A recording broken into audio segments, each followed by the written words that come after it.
Ahoy hoy gang, if this is your first time with us, welcome! And if you're joining us from a previous video, hey, we love to see it and I hope you're doing well. With a new Family Guy video coming soon, I promise, I think it's time that we look back at one of the greats that started it all. From the Fox to the TBS era, here is all of my top 5 reviews touched up for your viewing pleasure, as well as a new one at the end. We had to do it to him. What are my top 5 of season 19? There's only one way to find out. Obviously, you gotta start from this part in the video and not skip all the way to the end. Enjoy! Season 1. Season 1 is a bit of a cheat since it's basically 2 seasons smashed into one, but what are some of the best episodes of the freshman season of one of the best animated series ever made? Well, there's only one way to find out, isn't there? So buckle up, pour a Roy Rogers, and enjoy. Number 5, Star Trek. Yeah, number 5 is Star Trek. Right out the gate with the Sunset Boulevard reference, where it's all sort of told through a flashback as he's floating in his pool made of cherry jello. It's great. It's honestly one of the great signs of what American Dad would be. This is when it's still being directly compared to Family Guy. This is when it still has those like Family Guy-esque moments, but you're really starting to see that sort of subversive comedy shine through. You know, when Stan goes to see the teacher and he just starts freaking out on all of them, that's great. When Steve makes Roger into this drunk, sad alien, that's amazing. Everything about this is an episode that I just genuinely enjoy. There isn't a part of it where I'm like, oh, well, this could have been done a little bit better. You got the first introduction of Captain Monty. You've got the publisher, played by Bryan Cranston. It's just, it's good. It's just good. I mean, it hits all the notes it needs to hit, and it also shows that it's for a smarter audience. Not in a Rick and Morty, you need to understand quantum physics to get this joke kind of way, just in a, they know the audience is smarter than that, and they want them to get these references to appreciate this show, and it works. Star Trek is an absolutely solid episode that if you're in any season 1 watch party, you need to include it in your watch list. It is one of the strongest of that entire 24 episode run. Number 4, All About Steve. Yeah, it's another Steve episode. The Steve episodes are some of my favorites. You'll find that out in season 2 too. All About Steve is just another great banger. I love that it's sort of our first big, hangout with Stan and Steve and Steve's friends, Toshi, Barry, Snot, and it's him having to deal with his loser nerd son. Something that we will see revisited time and time again. I love that Dan Weber's in it. I love that the Elven language is just like hiragana, the Japanese alphabet. Just called, fairy elven language. It's, again, we still see those hints of Family Guy writing style in this episode. There's still, you can't ignore it, but there's so much there that still feels unique to the show. Like Haley having Roger come to a sci-fi convention because he would be more at home there and he can walk around without having to be in a disguise. That's cool. That's a neat idea that is working with what you have to elevate the episode as a whole. We also get more of the CIA, which is great, and it really starts to establish the CIA boys as recurring characters worth paying attention to. And it's just, I really like All About Steve. The joke delivery is really great. Like, we see Scott Grimes really falling into who Steve is. Seth MacFarlane is even figuring out Stan, which is a wild thing to see, and you even get just, again, really great stuff with more Snot, Barry, and Toshi to appreciate. There's just nothing in All About Steve that I would change, and I keep watching it on a loop over and over again. It is great early American Dad. Number 3, Stanny, Get Your Gun. I think this episode is the real division between what Family Guy would end up being and what American Dad would sort of pivot to be its own thing. Not only is Stanny Get Your Gun just a really solid Stan and Haley episode that features, the NRA and everything like that, or I'm sorry, the NGA, but it also gives us a lot to really, really appreciate. The satire is super sharp, the jokes are super quick, and it's honestly one of the best Haley and Stan stories to this day. The best equivalent I can think of to this would be something like Homer getting Lisa her first sex, hating how it sounds, but knowing it brings her joy. And even that isn't doing the episode justice. It isn't doing that conflict justice, because it's a conflict that really only American Dad can establish and then resolve in a believable way. On top of that, you have the B story where Roger pretends Steve's adopted just because he ate his cookie. Like, just, you snooze, you lose. You snooze, you lose, huh? Like, that's great. That's amazing. All of this is fantastic. Stanny Get Your Gun has great musical numbers. It's got great voice acting. The writing is super, super sharp, and it really shows that American Dad was never really trying to be derivative of that Family Guy style. And even from just right out the gate, they are trying to show you that it is trying to be its own thing. And Stanny Get Your Gun is trying so hard. Number 2, Bullocks to Stan. Like, I know I talked about Star Trek and all about Steve being, like, really good American Dad. But then you get to Bullocks to Stan. And Bullocks to Stan might very well be in my, like, top 10 of all American Dad episodes of all time. There is just something so special about it. Not only is it a Jeff episode, which is only like the one this entire season, but the B story is fantastic, with Roger and Steve getting Dick Cheney's BlackBerry, which is wild. Like, you could see it being a Stewie and Brian B story, right? But it's handled in such a way that you're like, this is a way that only Steve and Roger could handle this. This is good American Dad good stuff. You have just absolute dynamite performances by Seth MacFarlane and by Patrick Stewart, who is just bringing his all to Avery Bullock, making him that enchantingly weird CIA director that he would be for the next, 300 plus episodes. Bullocks to Stan, I mean, not only does it have that, it's also got Klaus's DVD commentary. It's got some of the best jokes of the entire season. It is easily one of the best examples of what modern American Dad would be from the very first season. If you want, and I've said this before, but if you want someone to get started on American Dad, show them Bullocks to Stan. Show them what the show was trying to do all those years ago and see why it's been around for so long. Bullocks to Stan is a testament to what creative writing and adult animation can do. It is how you make your show stand out while also presenting something just genuinely hysterical. I adore Bullocks to Stan, and I think it is a celebration of every facet of what American Dad stands for.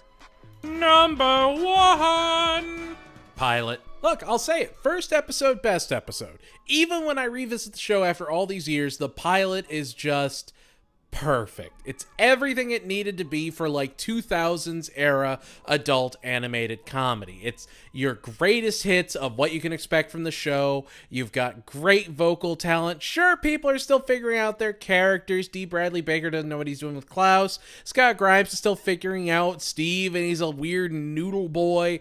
But there's just so much charm to the pilot. There's so many quotable jokes that go on and be recurred throughout the rest of the series. I don't know. There's something special to how Family Guy-esque the pilot is. It's showing you that, yeah, we know how to make you laugh. You laughed at Family Guy, now laugh at American Dad. We promise it's gonna get even better than this. And what we got wasn't bad. When Steve takes over the school and goes power mad, that's something we get referenced later on. You get the introduction of Steve's crew, and you have Stan trying to live vicariously through Steve. Again, there's all these elements that will be played up even more. You have Francine being this wild caricature of the average cartoon wife. Francine has so much going on. She makes Marge and Lois just look boring. This is a perfect pitch for giving me American Dad. if I watch the pilot and then go into any other episode of American Dad, I know instantly who each of the characters are, what their motivations are, and why I should be laughing. The pilot is perfect American Dad. And there we have it. That's my top 5 episodes of Season 1. Season 2! It's Season 2! The second season, where it's definitely where American Dad got their feet in the ground and really understand where they want to start going. Season 2 also just has some of the best American Dad we ever got. So, without further ado, here's my top 5 American Dad episodes of Season 2! Number 5. Failure is not a factory-installed option. Season 2 of American Dad, or Season 3, depending on who you ask. Again, I went by the Hulu order of episodes, so if you say, like, this is Season 3, not Season 2, that's why. Made the same argument in my big video, but hey, some people just don't pay attention to that, and that's fine. That's fine.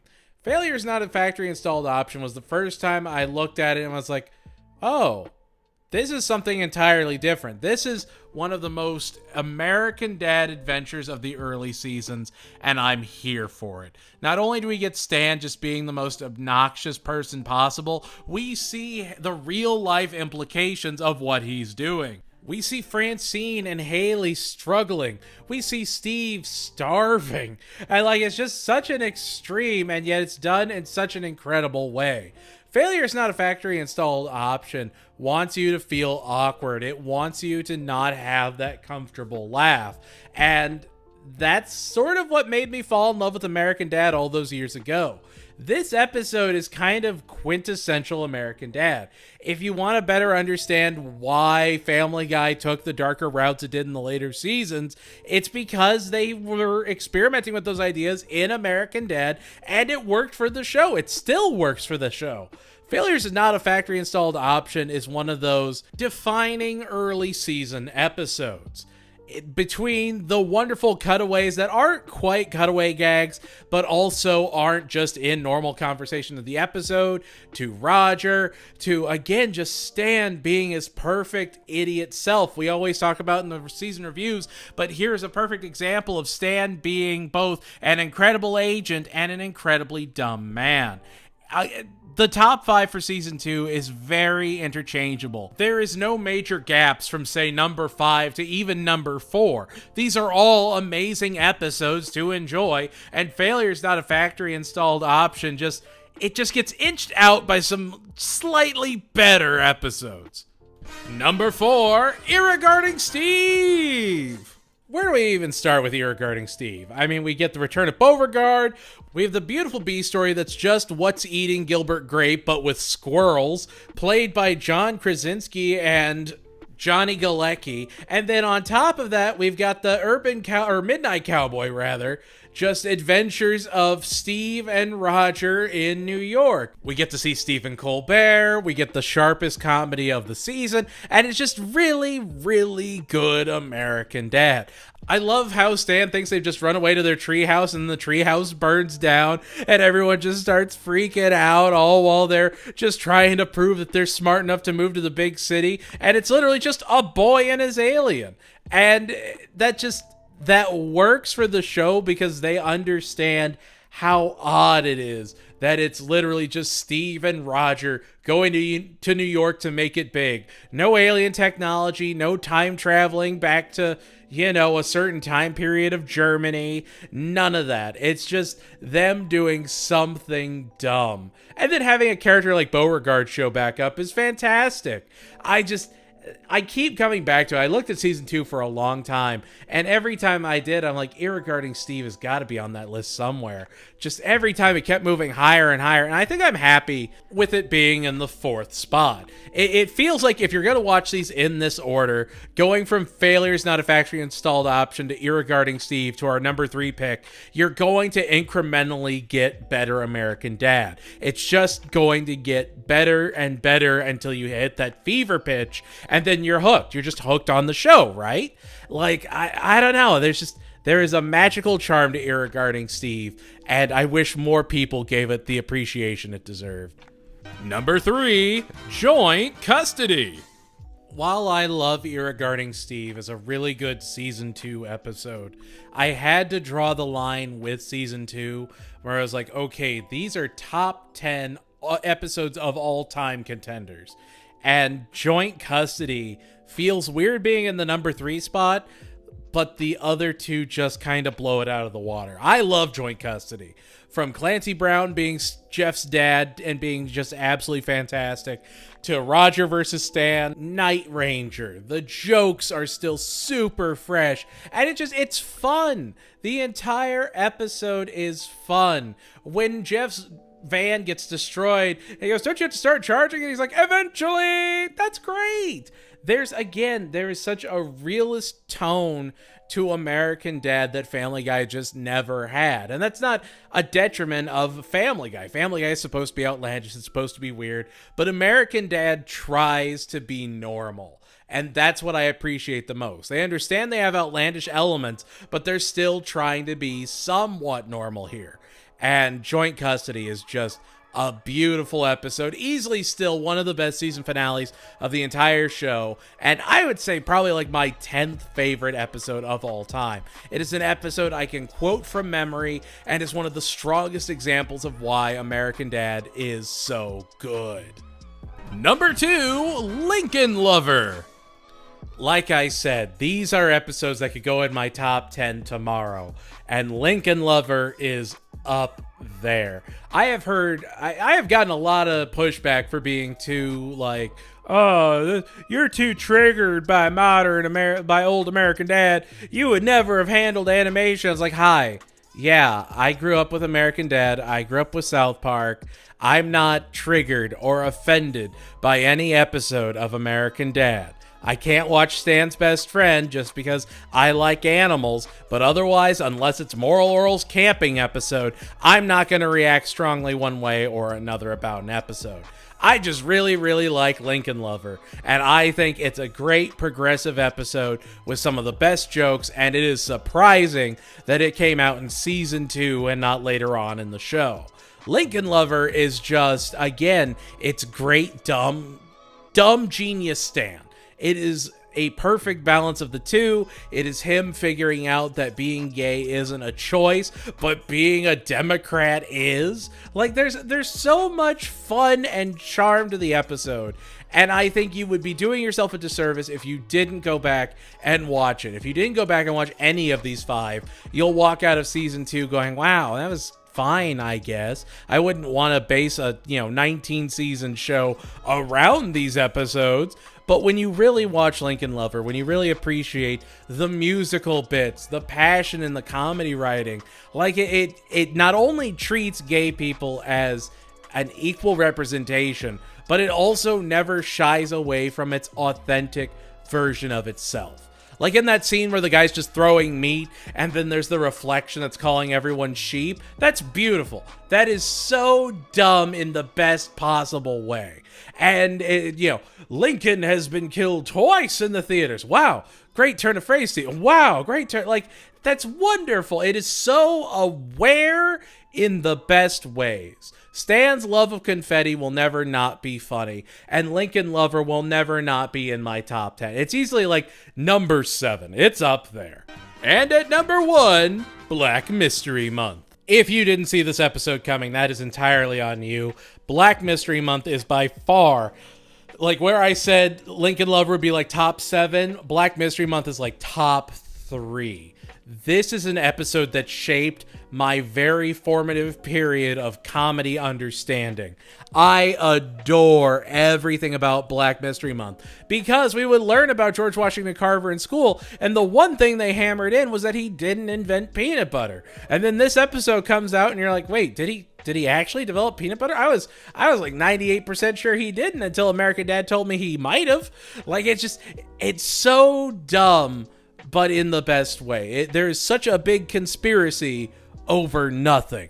Again, Kevin Michael Richardson's amazing in it. You've got the late, great Jimmy Carter, not played by Jimmy Carter. I guess his peanuts finally withered, but it's just this weird peanut-shaped conspiracy, and seeing Steve have to work together with Stan, and then Stan is still a government agent and he might have to betray his son. It's a really, really, really great Stan and Steve adventure that not only has a good wholesome message at the end of it, but it's also just, packed full of great jokes. It's also a wonderful use of snot. I know I have complained about Curtis Armstrong's snot character before, but snot really works here as just like a companion for Steve.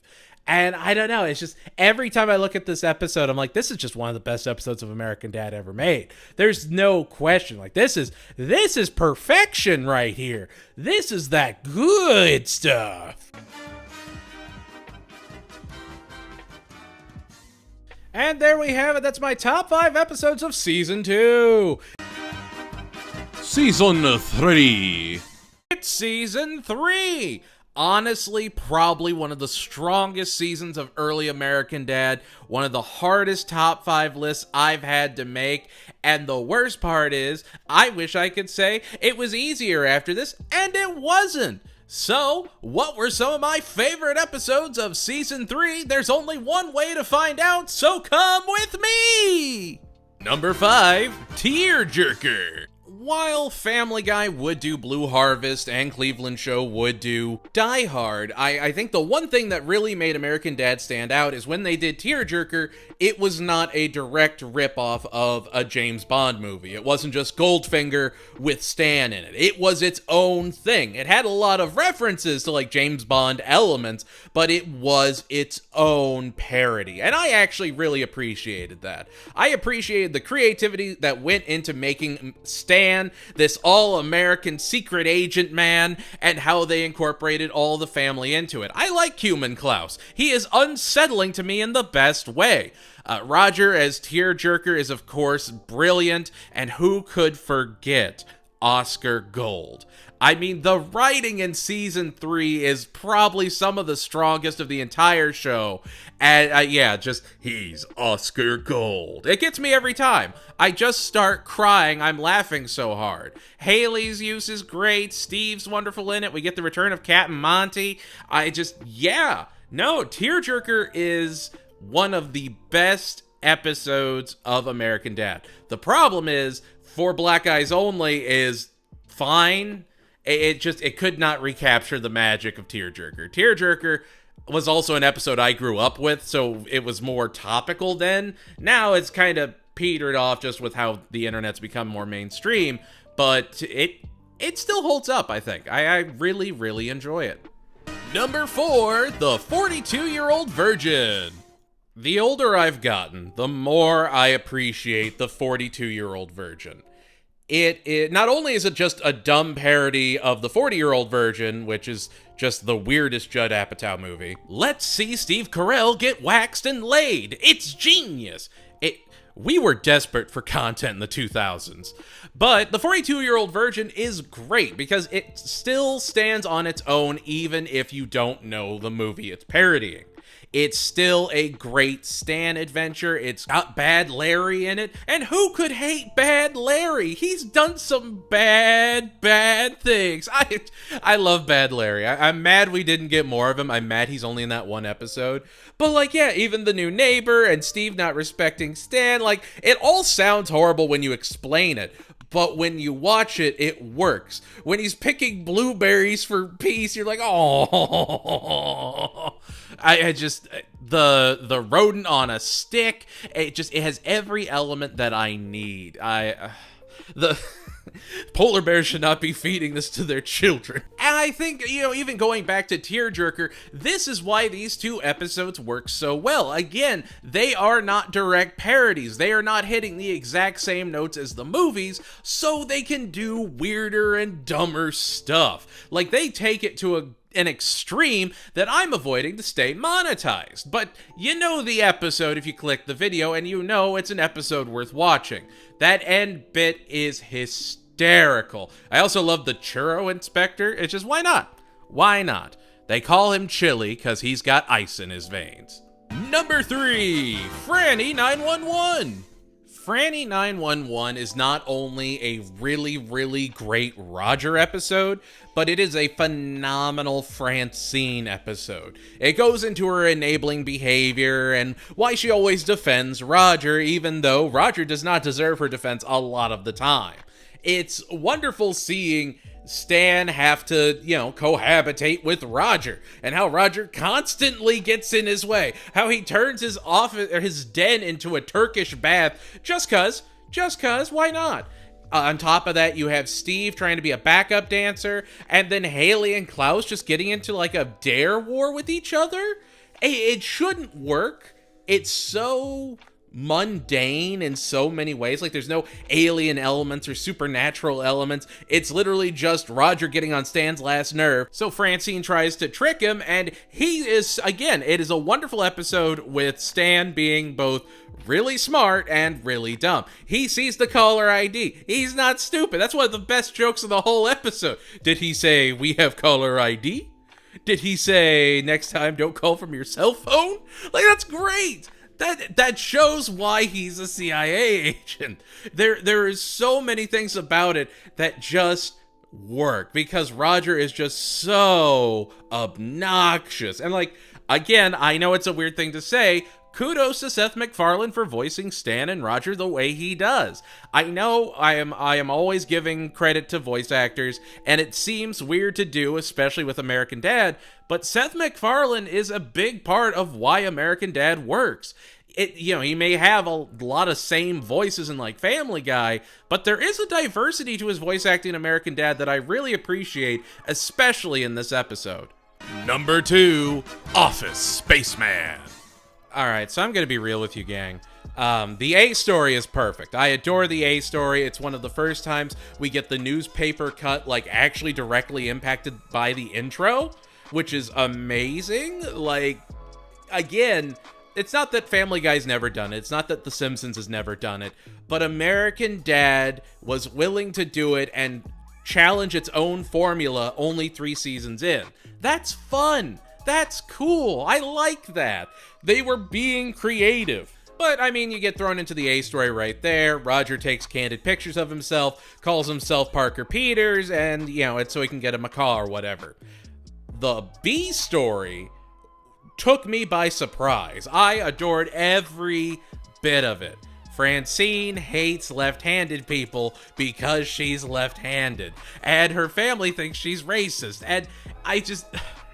For the longest time, so when I was a kid and I first watched this episode, I could have swore when Haley called her friends in for the pool party, one of them went, "Yeah, alligator!"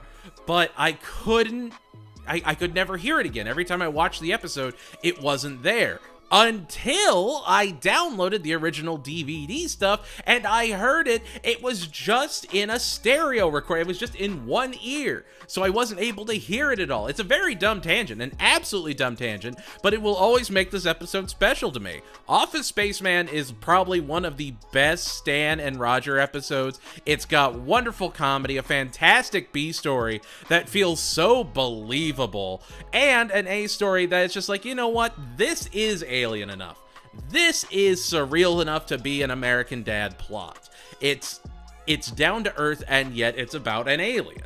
I don't know. Office Spaceman is an episode I can quote almost verbatim and not miss a beat. It is one of those episodes I have revisited the most, and still, it's not number 1. Number 1, Stanny Slickers 2, The Legend of Ollie's Gold. This is probably gonna be divisive, but between the Camp House rock about Iran-Contra and Stan just having this mystifying conspiracy theory about Ollie North's gold, it's just, this is around the time that Stan and American Dad as a whole was sort of moving away from the political commentary, but to have him be so into Oliver North and buying the house from North and believing that there's hidden gold down there, that's great. That's wonderful. You find out Haley's middle name is Dream Smasher. Like, Stanny Slickers 2 is perfect. It is everything you need, because at the end of it, Stan gets his vindication. If Stan just picked up the gold and left instead of coming up with, "Hey, you," it would have worked. But he got cocky. And that is a perfectly Stan thing to do. It's an episode about legacy. You get to see, Steve and Haley acting out, but not really. Francine worrying about Stan. But I think the thing that really pulls it together is Greg and Terry. Greg and Terry as the documentarians filming his descent into madness adds so much to the episode, and it really made me appreciate them as side characters. Again, going back to how Seth MacFarlane voices Greg. They're fantastic characters. They're fun characters. And every time I go back to Stanley Slickers 2, I can quote it. Again, and much like Office Spaceman, I can quote it verbatim, and I love it. It's one of mine and my wife's favorite episodes, and it just hits different. And there we have it. That's season 3. Ultimately, season 3 was just banger after banger. There is some high quality daddage here in this season, and it was great to revisit it for this list. It's season 4, everybody. It's season 4! Again, just another banger of a Fox era season. There's a lot to love. It's very ironic that this was when American Dad was really hitting its stride, and I'm so excited to get into it. So I promise to not be a bore as we go over the top 5 episodes of Season 4. Number 5, Stan's Night Out. Cheezers came back. It's weird putting a season finale as my number 5 pick, but honestly, it is the perfect capstone on an otherwise wonderful season. It is a great episode to go out on. And Stan's Night Out is just such a strong celebration of Stan and the CIA boys. It's got some of the most quotable jokes. It's got some of the most memorable scenes. The episode just shines. Also, Brian Doyle Murray was in it, and I remember this was back when I was watching Flapjack, and I was like, oh my god, that's Captain Knuckles. Never put one and one together. But Stan's Night Out is just... between it works the first time, every time, and Stan just being able to go out and hang out with his friends is just so wholesome. Like, we have seen how he's grown up, we have seen what he's gone through, and now, Francine is encouraging him to go out with his friends and have a fun time, and then things fall apart. And it's great. There's just that absolute spiral is something we needed to see with his CIA friends, because they had largely been just in the background. Now, here you were with Stan and his crew right in the forefront. And I think that helps moving forward, having them be more incorporated into the show. This way, you know who they are, you have this brief time with their characters, and, it works. Stan's Night Out is easily not the best of the season, but it's up there. Number 4, Roy Rogers McFreely.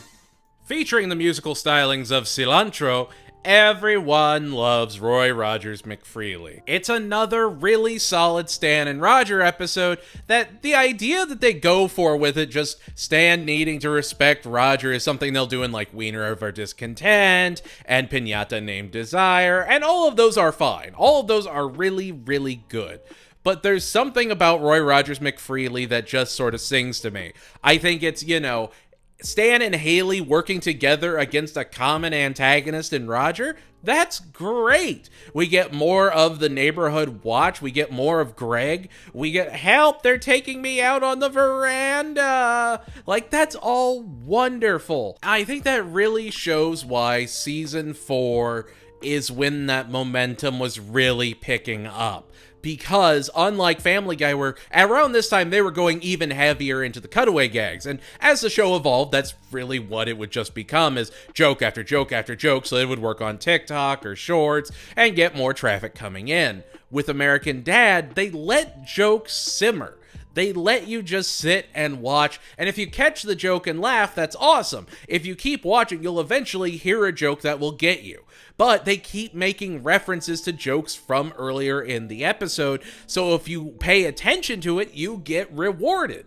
And it's just, again, I don't think that's appreciated enough. They don't dumb down the scripts. They don't hold your hand and explain every joke to you. And I think that's what makes American Dad so special. Because they don't take that time, they are allowed to actually spend more time telling bigger and better jokes. There's jokes that can have proper build-up. And Roy Rogers McFreely, just that constant bringing up of cilantro, the hat dance at the end of the episode, just like, wow, okay, yeah. Like, that is a perfect, just like, ending note, just right there. It didn't have to be there, but it kind of brings the whole episode together.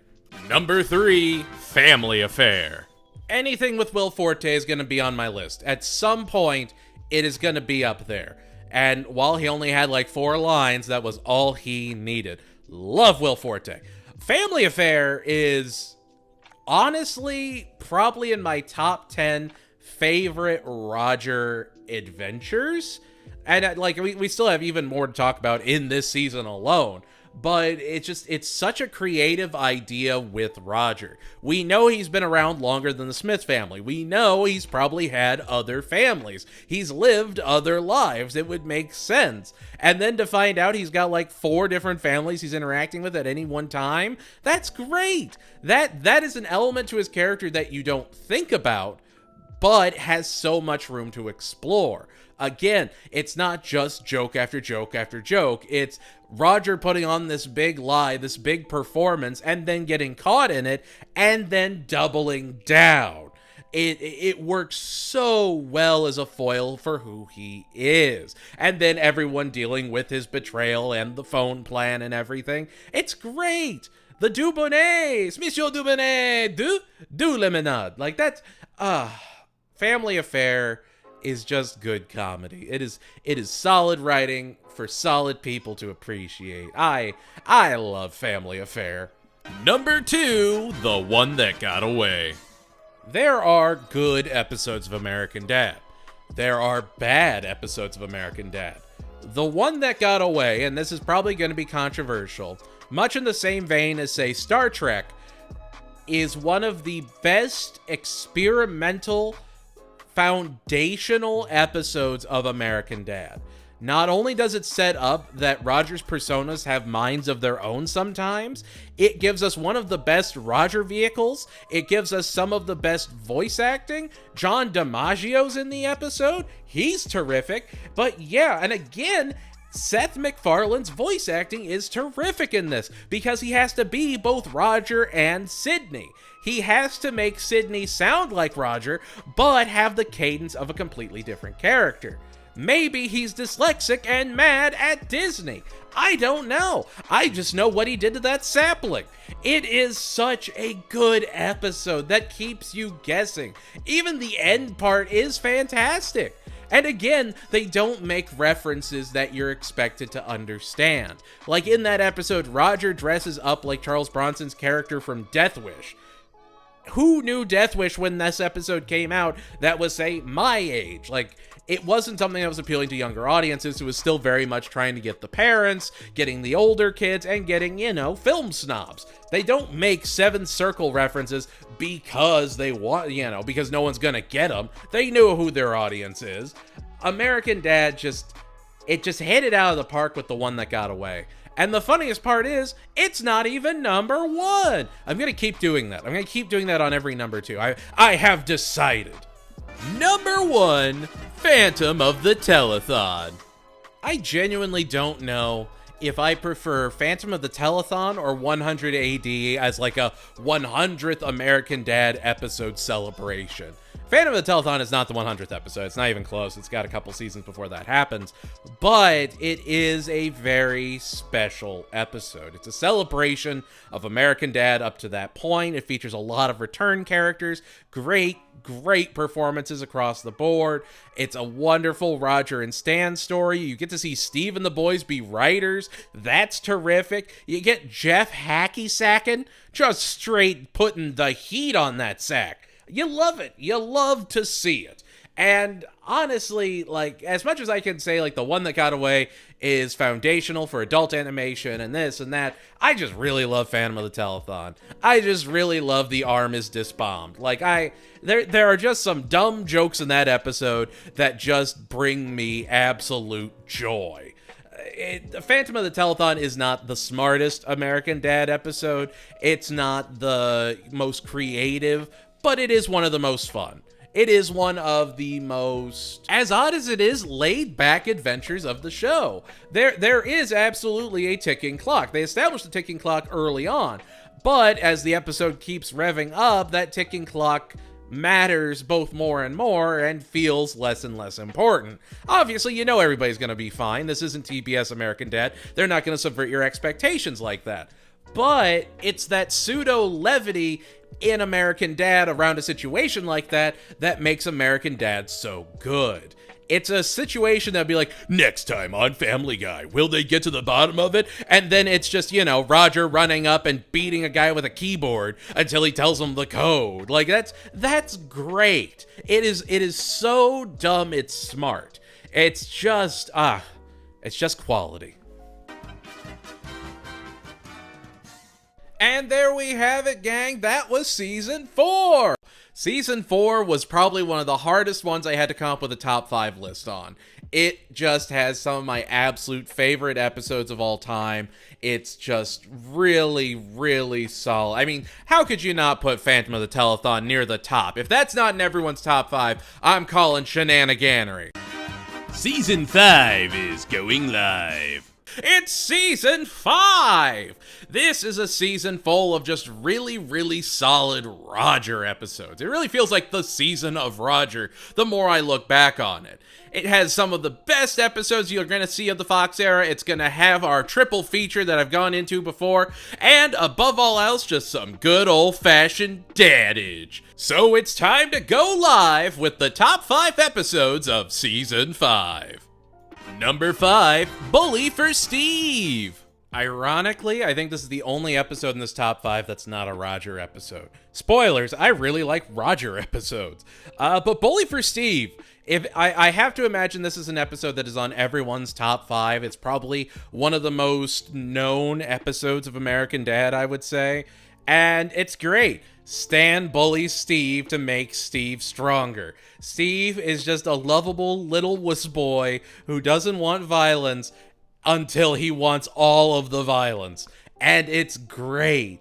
Again, it's such perfect pacing for the jokes. I know I said in the last video, but I think Bully for Steve is a perfect example of it. They have lingering jokes. Like when the old lady is getting the sliced cheese. That goes on for over 40 seconds. They are betting almost a 23rd of their episode on one joke to pay off. And it is one of the funniest jokes of the episode.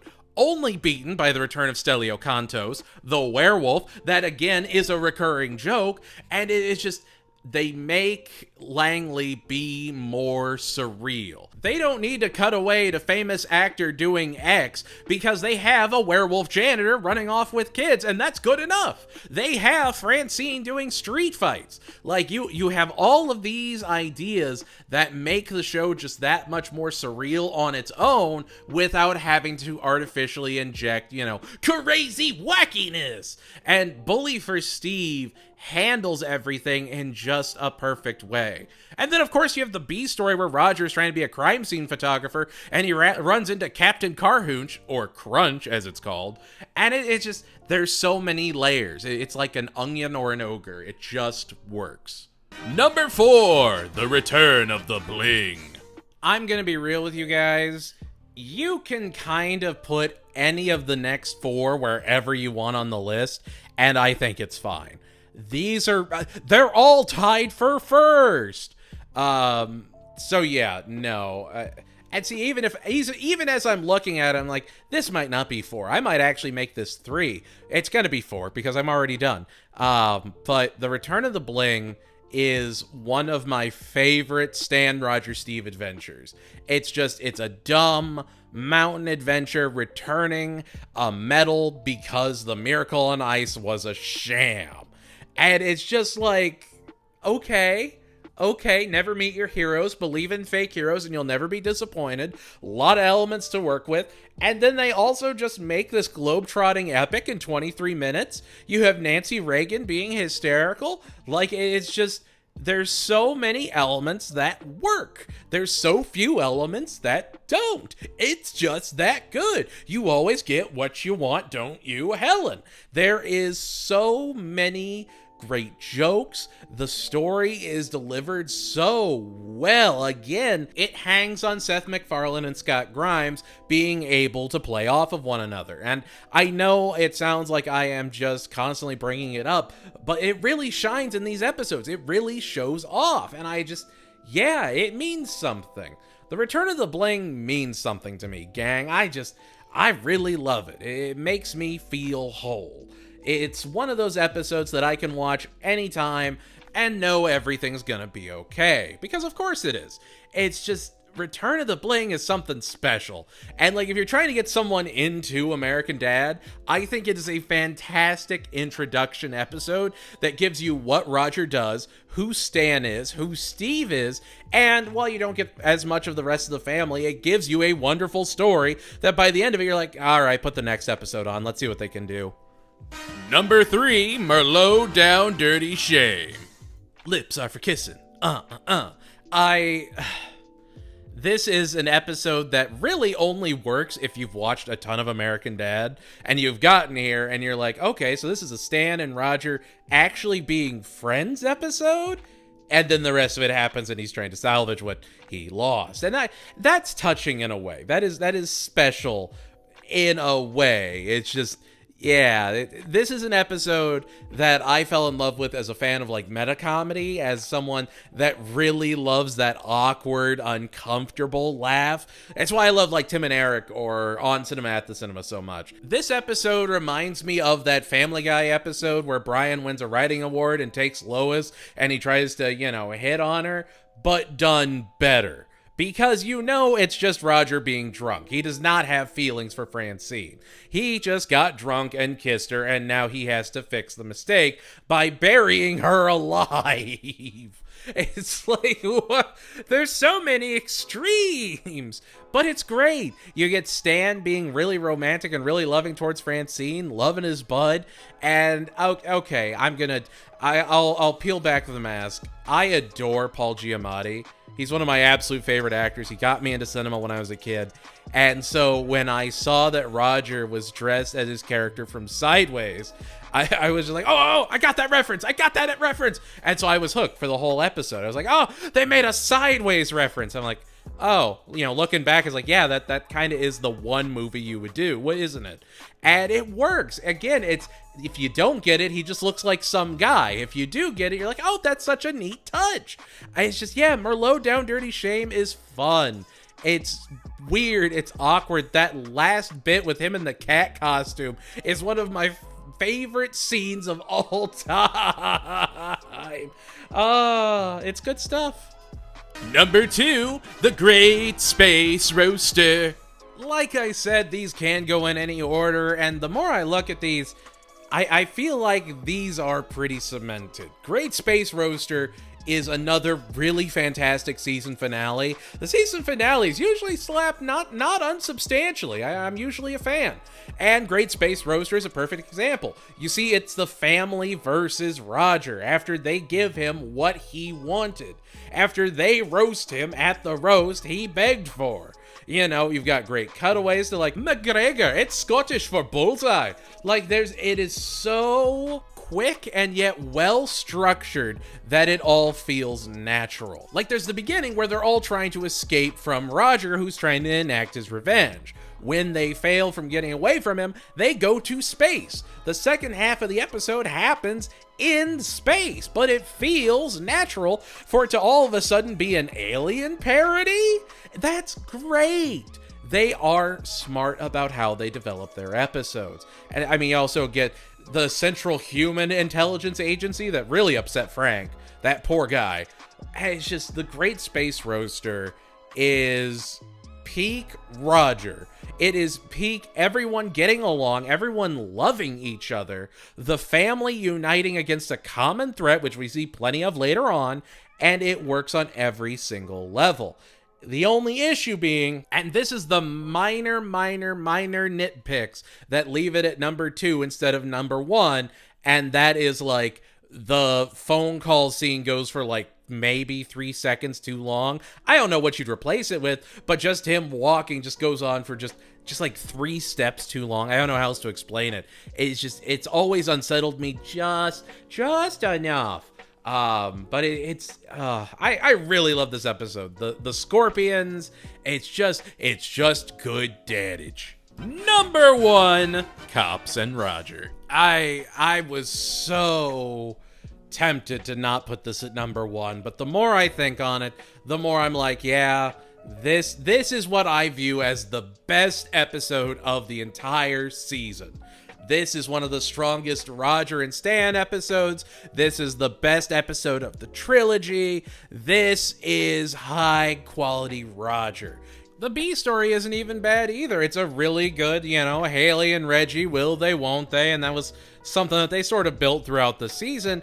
And ultimately, it didn't really go anywhere, and that's fine, but it was still nice to see. I like Reggie. I think Reggie was a fun character, and I would have liked to have seen more of him. I get why they don't use him anymore, but I miss him. I miss him. But just having Roger go corrupt maybe like 6 hours in on the force, that's wonderful. That's absolutely terrific. Him thinking Miranda rights are Sex and the City related. That's on brand. Every little bit of it is great. There's just a lot of ongoing jokes that work perfectly. And I know that sounds like I'm padding, and in a lot of ways I am, because the thing that really sells me on the episode, and I know that is going to sound so morbid, but it's the elbow drop. The elbow drop sells me on the entire episode being the best of the season because it is just so prolonged in the best way. And I love over-the-top violence for the sake of a good joke. Excessive violence works when done right. And it's just such a good, is he gonna be okay? No. Like, he's looking like one of those stress relief towels that had, the eyes and the ears pop out when you squeezed it, and then it just cuts. And that's great! That's wonderful! You got everything you needed out of the episode. Cops and Roger is a perfect episode of American Dad. And there we have it. That's season 5. Honestly, yeah, the Roger triple feature ended up in my top 5, and I knew it was going to. They're 3 of my absolute favorite episodes, and it would be hard for anything to make it into it. But Bully for Steve and Great Space Roaster are both more incredible American Dad good stuff. Get your fix of season 6.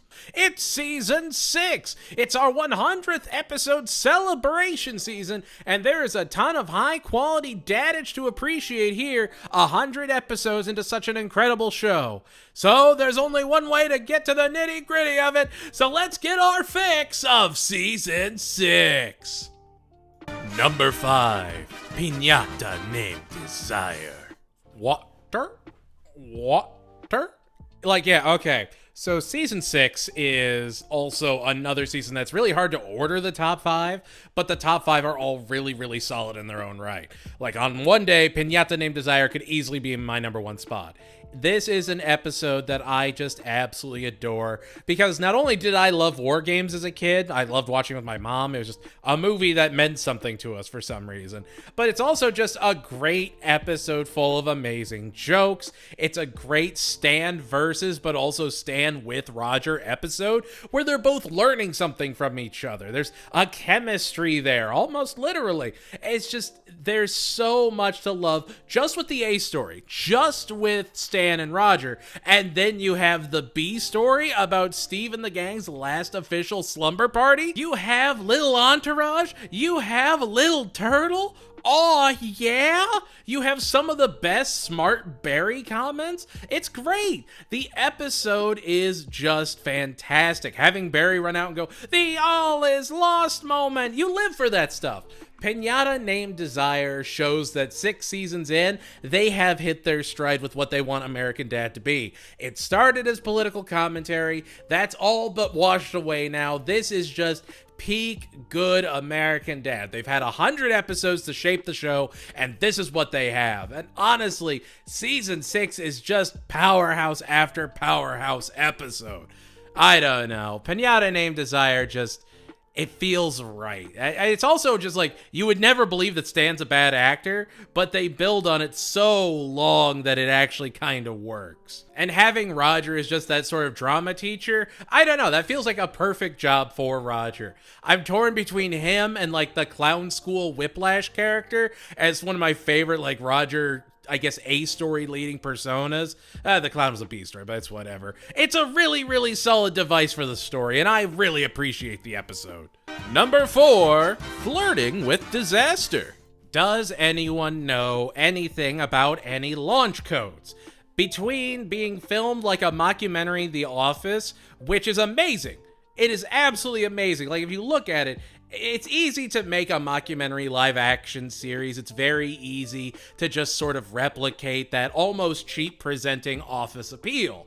It makes it feel like you're watching a real Office. But what makes Flirting with Disaster so special is they animated it. And I know that sounds so stupid, I know, but shaky cam in an animated series and used effectively is much trickier than using it in real life. It shows that they're actually trying to add some creativity, some flair into the show, and we'll see that more in like Hot Water or Blood Crieth Unto Heaven. But there's just, again, there's that experimental charm that you don't always see in series like Family Guy or The Simpsons. They always stay very samey, and I appreciate that they keep the mockumentary until they just get rid of it entirely. They don't keep it for the entire episode, and it works because of it. Also, Ken Jeong's great in it. You've got Niecy Nash back, and I mean, she doesn't face any consequences. She's back in like 2 more episodes. It's just, I really, really like Flirting with Disaster. I didn't initially. When I first saw it, I was very lukewarm on it, but the more I kept watching it, the more Stan was just this absolute Stanimal. Fantastic. It's also great to hear Patrick Stewart just really loving the character of Bullock and just letting him be this absolutely crazy character. Flirting with Disaster shows why season 6 works.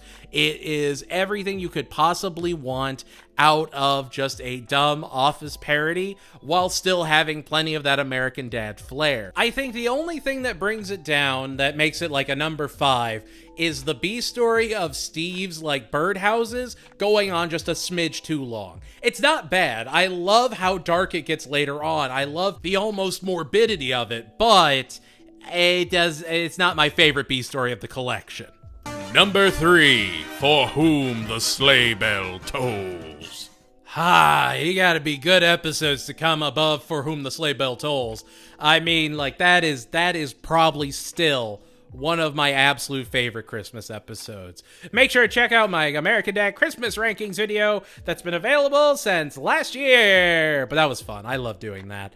But For Whom the Sleigh Bell Tolls is fantastic. It's the start of the Santa arc. It's a great Stan and Jeff episode. It's a great Stan and Steve episode. It's a great just the family coming together. You've got Roger learning from Bert to become the absolute master of moonshine. Clancy Brown has a brief cameo appearance. The whole show is just good. And For Whom the Sleigh Bell Tolls sets up an entire Christmas verse that we're going to get into later on in the series.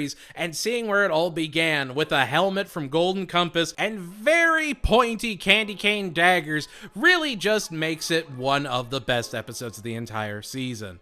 For Whom the Sleigh Bell Tolls is something that I would add to any Christmas watch marathon, even if it was an American Dad.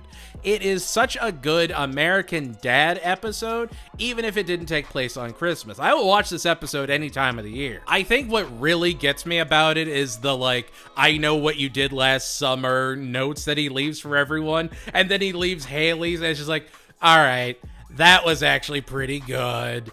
It's just having Santa be a true and proper force of arguable evil is amazing. Now, again, granted, they did earn his ire, but I don't know. It reminded me of Johnny Bravo, and I can't be mad at that.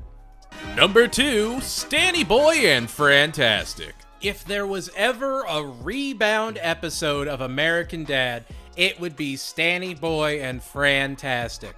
I cannot tell you how long I absolutely despise this episode. I think it's the parkour scene. The parkour scene gets me every time. I can't watch it. I have watched a lot of movies, and body horror is just like anything Cronenberg, anything like really, really Lynchian. It's just like, I can't do it. But Stanny Boy and Frantastic has some of my favorite jokes. It is some of the best writing. You've got Sarah Chalk in there. There's fantastic acting. It's just, everything else around it makes that episode shine. But that's not why this is number 2. That's not, the A story is fine. The A story is whatever. It's actually very, very good. But the B story is something that I did not appreciate until many years later. Klaus convinces Steve and Roger to get a refund on the cotton candy gun they got, even though the refund would go just back onto Greg's account. And just the way they sit there and wait while Klaus gets the ultimate power move on both of them is terrific.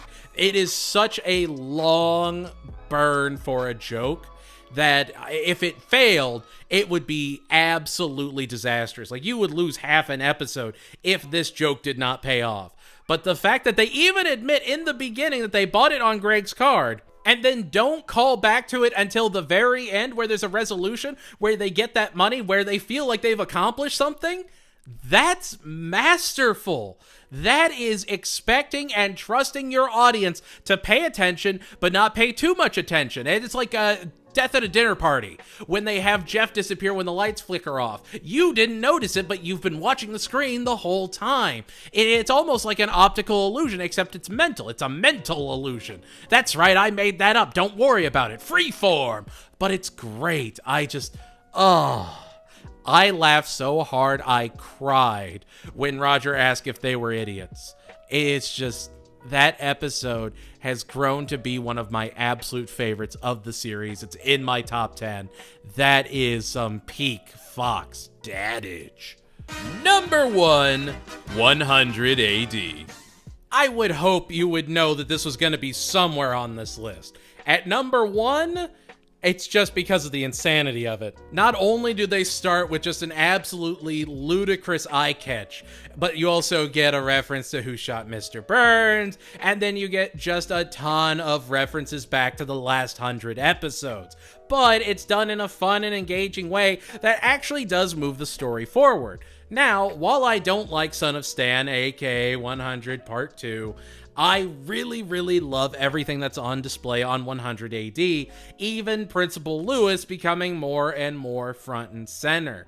It's a great episode. It's wonderful having Haley and Jeff pull one over on Stan and Francine. It's great seeing Stan and Francine working together in a dynamic that works for them.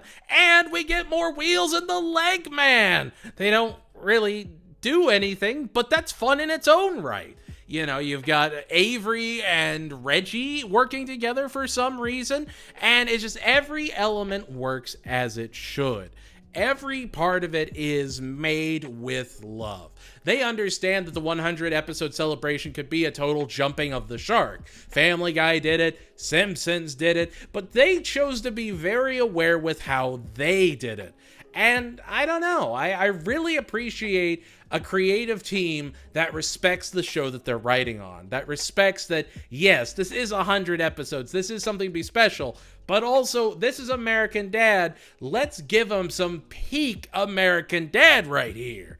And they deliver. It is easily one of the funniest, if not the funniest episode of the season. It moves the story forward. It is a foundational episode for every episode of American Dad after it, while also celebrating how they got there and the viewers that got them there. I don't know. It'll always have a very special place in my heart. And there we have it. That's season 6, sports fans. Tom, don't go to heaven, cause it's season 7. It's season 7! Some of the best episodes of the entire series, as well as some of the most experimental. We're gonna get into some good ones. So, don't go to heaven. It's time to talk season 7! Number 5, Hot Water.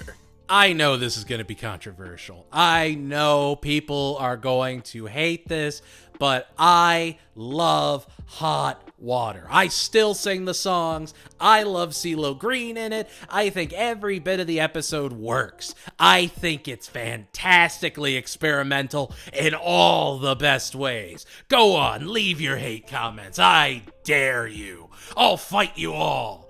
It's just, it's like Little Shop of Horrors, but much like 100 AD in the last season, they know they're doing a musical episode, but they make it its own thing. We also get, again, Principal Lewis front and center. We get Steve dropping those R&B, silky smooth, milk chocolate, good vibes. They are so good.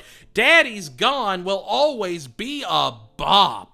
Like, I am not going to sit here and tell you that Hot Water is a weak episode, because I will never laugh in the face of innovation. I will never not appreciate creativity from the Dad Squad. Hot Water is just so good. And I love that CeeLo Green seems to be having fun with it.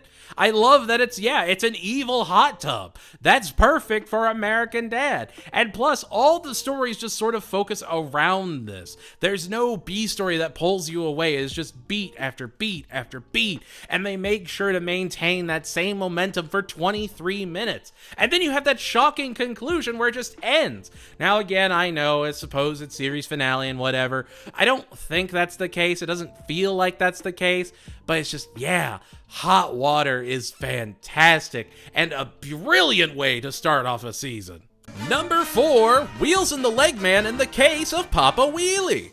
While they've been a part of other episodes, this is the first Wheels and the Leg Man, center episode, where they are the A story. The B story is also fun, where it's got Klaus trying to be on a cute pet pics website, but it's really just Klaus's ego that makes that B story fun. Meanwhile, the A story, you have Stan actively trying to bond with Steve as Papa Wheelie. That's great. That's great that Stan is actually proud of Steve and wants to be a part of what he's doing, sure, because he's bored, but also it's kind of just nice that he cares. Roger says that Steve can't, deliver bad news, and that's also a great angle to work with this, but it's just every part of this works. We get the return of Niecy Nash's character from Flirting with Disaster, and it's just, again, every beat works. They switch over and they even incorporate the B story into the A story. You have Roger's hippo butt saving the website. Wheels and Leg Man in the Case of Papa Wheelie, especially with that last just absolute rage moment from Steve, is a great episode. It's a episode I could marathon 10 times in a row and not get bored. I love how they just wrap everything up and then get to the conclusion. I know that's the most baseline critique. I like how they started, they went, and then ended. I like how it had a beginning, middle, and end. But it's true. I do. I'm not padding. It's just Wheels and the Leg Man is a perfectly paced episode of American Dad. There are some that feel a little too fast in the beginning or a little too fast in the end, but with Wheels and the Leg Man, it feels perfect. They have found the perfect momentum for Wheels and the Leg Man to carry an episode. And I feel like that was a writing challenge that they wanted to succeed at. I'm not saying give us a Wheels and the Leg Man spinoff or anything, but this definitely showed that they can lead their own episodes. Number 3, Hurricane. I think this episode is only as high up on this list as it is because I remember watching this event on that Sunday night. I remember watching the Hurricane event, watching Cleveland Show, watching Family Guy, and then sort of coming down with American Dad. And I don't think I would have loved this episode as much if it didn't follow that Seahorse Seashell Party Family Guy episode. That was almost unwatchable. That was horrid. And then you get American Dad Hurricane, and you're like, yes, please, more of this, more. I mean, you've got Kristen Shaw as a special guest, and she's absolutely fantastic. You've got the return of Buckle and Shari, and that's great. But it's also just that Stan has a ton of confidence, but he just does not do well in crises. And that's a great thing to look at with him, compared to, Meg is tired of being berated by her family, and Cleveland Jr. doesn't believe in God, compared to CIA agent Stan Smith is very, very good in a planned environment, but when there's actually pressure attached to him, he can't really do anything and freezes up. And so you get this delightful Poseidon adventure in the Smith house. It's great. I don't know. I feel like if the other two were nearly as good, I don't feel like Hurricane would be this high on this list. This showed to me that a Family Guy, Cleveland Show, and American Dad, that American Dad was the most creatively experimental and creatively non-bankrupt. I really liked Hurricane, and it always sort of resonated with me. Number 2, Season's Beatings. Like, as much as I love For Whom the Sleigh Bell Tolls, and that's easily probably one of my absolute favorite Christmas specials, Season's Beatings is just absolutely next level. It's a I guess non-canon, pseudo-canon, don't worry about the timeline Christmas episode, but it's just Stan trying to get back into church after beating up Roger. And I love it. Sure, yeah, Nemo is the new anti-Jesus, but that is really just a vehicle for some absolute banger jokes. You've got super optimistic Asian Roland Chang, who is the best, one of the absolute best Roger personas of all time. You've got Steve chanting in a dead language while walking around like a bug. Also, I'll say it, it's probably the only time we really get a focus on the father. Like hearing him just read off Wikipedia information as he takes his last breaths. Martin Mull is just great, and I loved him as the father. And it's just, I don't know, I miss his character. I wish he was in it again. Sometimes you just like seeing Gene Parmesan, you know? But like I said in my review of the episode, it feels very big yet small. It feels like a very contained story about very outlandish elements. And that's what I like the most about Season's Beatings, is it never takes itself too seriously. It's always having fun. As opposed to, For Whom the Sleigh Bell Tolls, where you have to set actual stakes, where you have to set him coming back for revenge. It is just absolutely one of my favorite episodes of the entire season, but it does not hold a candle to number 1. Number 1, Less Money, Mo Problems.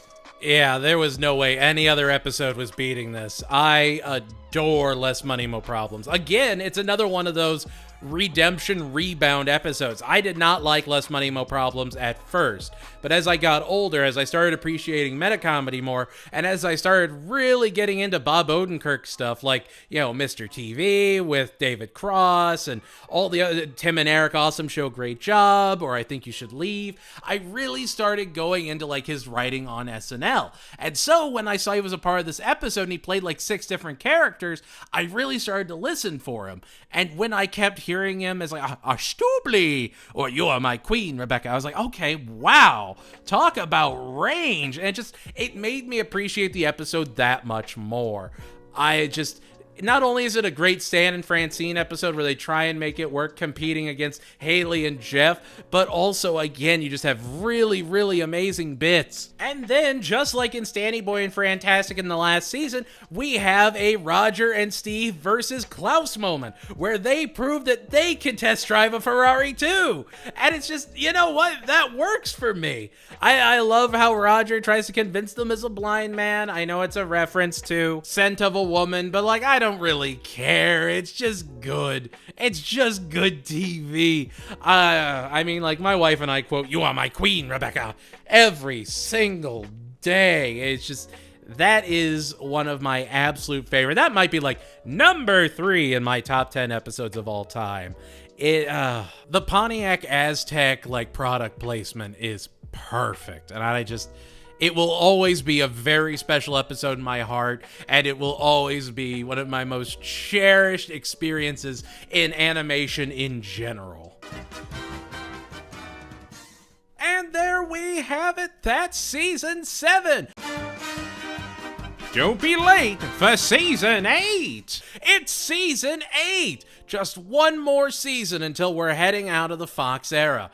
It's wild how many episodes we have to look through to come up with just 5, but season 8 has a ton of bangers. This is not a series that lost steam. So let's make it a date. Here's the top 5 of season 8. Number 5, American Stepdad. From the span of Coffina and John Stamos to Tom Yabo being a great father figure and the Fast and the Furious franchise, it's a good episode to start a top 5 list with. American Stepdad is great. I adore the fact that Roger, when given the opportunity to be a father figure to Stan, genuinely cares about him. He's not manipulating him. He's not using him at all. Like, as you keep watching it, you realize that he is really invested in this persona and he really wants to make Stan genuinely happy for no reason other than he wants him to be happy. It's a side of Roger we really don't see a ton of. It's almost a selfless Roger. And it's something that Stan really needed. Even that final resolution at the end of the episode where you have Stan realizing how important Roger is to him, I don't know, it has a whole deeper layer to it. And then you have Steve and the gang trying to make the Fast and the Furious series better. They think they have shenaniganery afoot, but they don't. That's what makes the movie so good, so charged. It's great. And Swoosie Kurtz does a great job as Stan's mom, and she's fantastic in this. She is a really talented voice actor, and it's great to hear her come back the few times that we do get her in the series. It's just, I don't know, having even something as small as just Roger readjusting his lawnmower and Stan getting those straight lines again, there's a simple charm to Stan, who had not had a father figure for most of his life, getting one that genuinely encourages him and supports him, even when he's, very much in his 40s and has kids of his own. I don't know, it just sort of just speaks to what Stan's been missing and shows off what, I guess could have been if Jack never left. I mean, sure, Jack probably still would have been horrible to him, but I don't know. There was a lot of care to this episode. Obviously, you think Roger's doing this all as like a grift, but he's not. He's being genuine with Stan, and that means something, I guess. Number 4, The Adventures of Twill Ongenbone. And then we have an episode that completely betrays everything I just said that was nice about Roger. It is him losing Francine's respect and actually working to get it back. Again, that's a really good character trait for Roger. Obviously it's done for like selfish reasons and everything, but he does not want to lose Francine's approval. Even going back to like Franny 911, you can see that they have a relationship, they have a connection, and he doesn't want to lose that. He could lose it with Stan, he could lose it with Steve. Francine is like his best friend. I would argue that he is closer friends with Francine than he is with Stan, because he and Stan butt heads constantly. Francine at least tries to justify him, which is a fault of her own, but it works for her. And so you see him making this whole ancient civilization and being an archaeologist to finally put some, pride behind what he's done. And it's, him training for the race is terrific, him just lying and crawling through. Like, the comedy there is great. The B story, where Stan gets just way too honest on the phone, is amazing. And how Steve just gets so burnt out with it as it goes on. He's like, you know what? I'm done with this. Here. This is what he's going to be like. Deal with this. This is why I couldn't get my work done. And it's just, again, Stan is both very dumb and very smart at the same time. And it works beautifully for this episode. Also, I mean, I know it's not actually Cuba Gooding Jr., but just the show me the heaven always gets me. I love the show me the heaven. Number 3, Fingerlinting Good. This one's an odd one, I know, but I really, really like it, not only for how well it portrays Francine, but also because I predicted the B story right from the beginning the first time I saw this episode, and I have been riding that high for a decade. I mean, you see the concept, you see the big Mardi Gras celebration, and Roger has to find who the pasty belongs to, and you look at it and you go, what's the dumbest thing? What is the dumbest thing an alien and his fish squire could be hunting for? And I was like, you know what? It's gonna be a cow. He's gonna put it on an udder. And sure enough, that's where it was. It went right on an udder. And I was like, you know what? I've done it.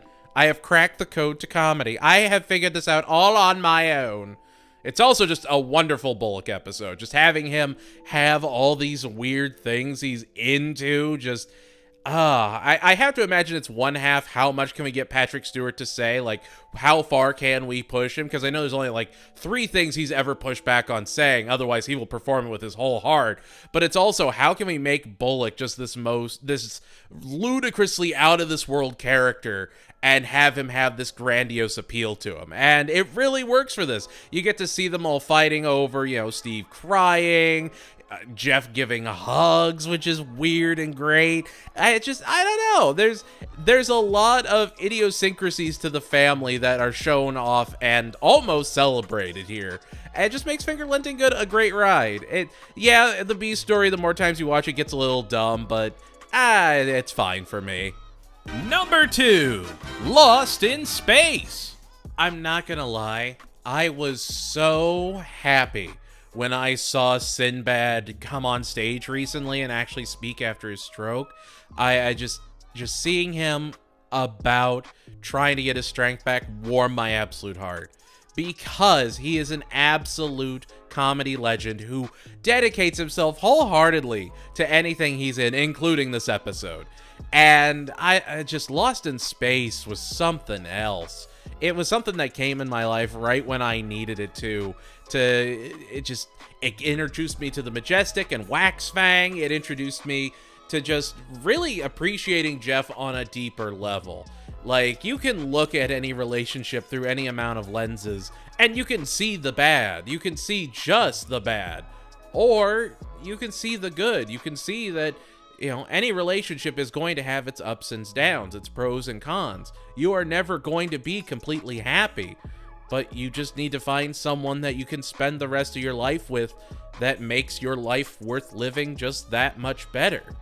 And here, they show you all the horrible things Jeff has done. They show you that Jeff can be insensitive, but at the end of the day, he loves Haley more than anything. He wants to get home to her. He is willing to travel across space and time to be next to the woman that makes him the happiest thing in the world. And it's just, you don't see that. You don't, like in Family Guy, Peter, I would never believe, would go after Lois in a new season. I imagine he would just make peace and move on. But they don't do that with Haley's stoner boyfriend. They show that he would do anything to get back to her. They show that even as he's cosmoses away, he's still trying to stay faithful to her, even though he knows he'll probably never make it home. You can say he's being stupid, you can say he's being dumb, but this is the most determination we've ever seen from Jeff, and we will probably ever see, other than when they, realize the storyline. But it's great. It's great to have Jeff and Sinbad teaming up, exploring the galaxy, and having Jeff actually have feelings for Haley elevates the show as a whole that much higher. Also, Wax Fang is just great. And number 1, Blood Crieth Unto Heaven. I know Lost in Space is going to be a lot of people's number 1 of the season, but I can't put it there because Blood Crieth Unto Heaven exists.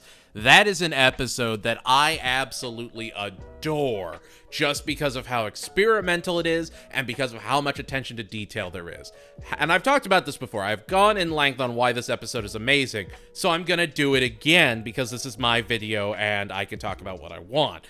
Blood Crieth Unto Heaven is a perfect explanation for why I think American Dad is smarter than, say, Family Guy or The Simpsons, because they are putting in attention to detail to, like, theater works that, even though I've never worked on stage productions, I am familiar with the elements behind them, and it's just so beautiful. They did not have to do live action bits with Patrick Stewart as little breakaways before going back into the episode. They didn't have to have just a bunch of different set pieces. They could have just said, oh, this all takes place on a stage, here we go. But like, they do rain as different strings just shaking back and forth. They do special waves for the hot tub. It's all these small touches. You have hands slipping over the curtain accidentally that don't need to be there. If it was made in a sterile environment, if it was made just for the sake of getting a joke across, it would have never been made. This is something where they had an idea for the entire concept of the episode, and they delivered on it. Like, you can say, well, the A story about Stan and Jack and all that doesn't line up with anything. I'm like, that's fine. You can also argue that it does. You could argue that it's why he hates clowns. Or his birthday. You can argue the whole Haley, Roger, Bullock story, B story doesn't make any sense. But also, again, this is a play of American Dad. None of this is gonna make sense. None of this is on brand. And all of it works. Blood Crieth Unto Heaven is just... I know this is gonna sound dumb. I'm sure I'll get hate comments for it. But it's just art, okay? There's so many times people say that adult animation is basic, that it's simple, that it appeals to the dumbest, denominations amongst populations.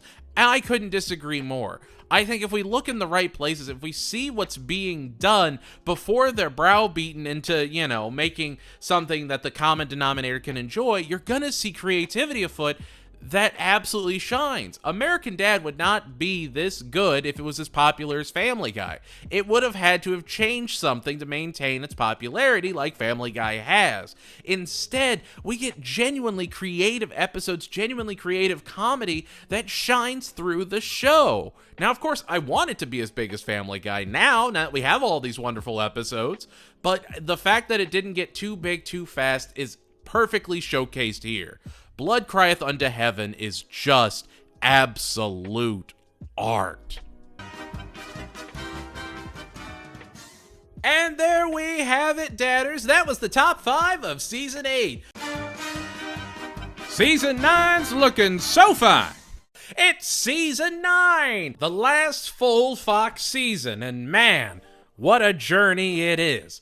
Truly, we have got some of our hottest episodes to go through, some of our most controversial, but I promise on the other side, we're all going to love it. So grab a fork, perhaps a fine wine, because it's time to dine on Season 9! Number 5, Vision Impossible. Again, I just love good Roger episodes, and I think Vision Impossible is arguably one of the strongest Roger episodes out there. Like, he gets the ability to see into the future purely because of something that Roger would totally do. And the family becomes dependent on someone that has all of this knowledge, and they can't trust themselves to make the right decisions without him. That's great. That's a fun idea. That's a very almost Twilight Zone concept, which we've seen before and we're going to see plenty of again. The Golden Turd was not a one-off. They kept bringing it up, and it kept being a very engaging element of the show. And to have Vision Impossible exist, to have the raccoon side story, Steve's side story with the weight equipment, and having it all tie into itself works. I love the safety museum bits. That felt like a proper, almost Family Guy opening. I could hear the Family Guy music as they walk into the safety museum, and they just go through each of the scenes. But that's fun in its own way. There is a charm to making those callbacks like Family Guy style. There is a charm to balancing the two. We also get the return of Mind Quad, which is great. I don't know. I really like the fun of Vision Impossible. It's got charm. And Dr. Baby gets me for some reason. I can't explain why. It shouldn't. It's just Dr. Baby. It's like, bye-bye, bye-bye. But it gets me. I don't know. It makes me laugh. Sometimes a baby just going bye-bye is enough to make you laugh. We enjoy the small things here. Number 4, Independent Movie. I have seen some people hate this episode, and this is my $5 hot and ready opinion here, but I can absolutely see why they would. The B story of this episode is not great. I do not like the Roger and Stan gut feelings thing with Hideki. I think it's perfectly fine. It's okay. I honestly think it's a detriment to the episode as a whole because it takes away from the A story, because it takes away from that sepia-toned good stuff. I would have loved if the B story was like a Wall Street reference or like a Wolf of Wall Street reference where they're doing two different directing styles, two different animation styles or something. Instead we get, they developed a cake cutter with their guts. That's so fine. That's okay, I guess. But the A story is so strong. I mean, the Lego sculpture of all the Howards, having Snot dealing with the loss of his dad, which is brought up throughout the rest of the series. there's a lot of things here to appreciate. There's a lot of really great camera work, and remember, I went to school for television and film criticism, so seeing something that is a active parody of all the indie movies I've seen is great. It is, again, much like Blood Crieth Unto Heaven, it is not a surface level parody. They are making proper satire. I mean, they had Zooey Deschanel as their manic pixie fairy girl. That's amazing. That is such attention to detail, and she does brilliantly with it. You have to be so aware to make an A story like this. You have to come at it with a fully fleshed out idea. You can't just use cutaways to distract from the fact that it doesn't have any story. Because where Family Guy, those cutaways are the funniest parts of the episodes, they can't rely on those, otherwise they're called just a Family Guy clone. They have to stand on their own 2 feet. And independent movie, the A story, absolutely does. There is a lot to love to the episode, and I encourage everyone to at least give it a shot. Do not just sleep on it. Number 3, Faking Bad. And then we get something like Faking Bad that is just quintessential American Dad. There's no extra fluff. There's no other creepy Twilight Zone ideas or, everything sepia and independent movie references. No, this is just a good Haley, Steve, Stan adventure. Stan has to find who's making fake IDs. Haley is taking advantage of Steve's prowess at making fake IDs. And Roger is Kevin Ramage, who is just the best antagonist. I adore Kevin Ramage when he's getting pushed around and then they slit his throat. It's great. It's good fun. It's also one of the few times we ever see like the Simpsons interact with him, even if it's just Bart laughing for a second. But it shows that it was never a show that was completely forgotten, and I appreciate that. I don't know. Faking Bad is just good, casual dad. It never complicates itself. It never tries to go too deep with it. You know exactly how things are going to turn out. There's no twist ending, and that's fine. It's fine to just have a good sit down, turn your brain off, and appreciate it. Not everything has to be something experimental, and I adore Faking Bad. I think it's got some of the best jokes, some of the best character ideas. Ramage is great, and it's just absolutely fantastic. Number 2, Minstrel Krampus. Minstrel Krampus is at that proverbial devil's crossroads of For Whom the Sleigh Bell Tolls and Hot Water. It is a perfect Christmas musical that heavily leans on Scott Grimes having a wonderful singing voice. I mean, if you've never seen the Orville, if you've never listened to his albums, you wouldn't know it, but Scott Grimes is actually a very talented musician. And so to hear him perform next to, Charles Bradley, who sadly most new generations only know him as the guy that sings the Big Mouth intro, but he was a wonderful musician, and it's just, I don't know, I can gush about it all the time. But on top of that, you also have Jack making peace with Stan, and even becoming the new Krampus at the end of the episode as they have a fight with the Santa from For Whom the Sleigh Bell Tolls. Not only is it consistent, not only is it building the story, not only is it building Stan's relationship with his dad, it also just has a ton of great musical numbers, beautiful animation. It is willing to go in a ton of different directions other than just Merry Christmas, everybody, from your friends at American Dad, and stay tuned for the 10 o'clock news. They really put a ton into their Christmas episodes, and it ironically, and maybe it's because of the pun, they want them to be as evergreen as possible. They want, see, evergreen, like a pine tree. They always want them to be something that you can revisit at any point in the year and have some value to it. Minstrel Krampus, you don't have to watch it at Christmas time, but it's elevated if you do.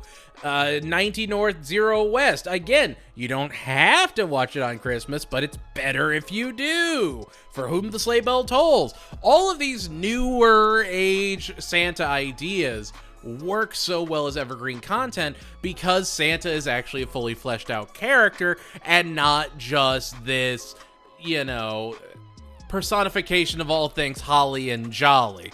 He is an antagonist, and it's great to see him double-cross the Smiths or, have some maniacal scheme that he's been working towards. It adds that extra layer that you don't appreciate to American Dad. And number 1, News Glance with Genevieve Vance. There is just so much to love about News Glance with Genevieve Vance. I adore how it's the first example of Haley really getting into journalism and spreading awareness about the causes that she truly cares about. On top of that, you've got this delightful indie small attic studio that, again, it has so much attention to detail that makes it really, really sing. You've got Steve trying to hide away after a horrible sex ed class, and it just, every element plays out exactly how you would want it to, and it absolutely shines because of it.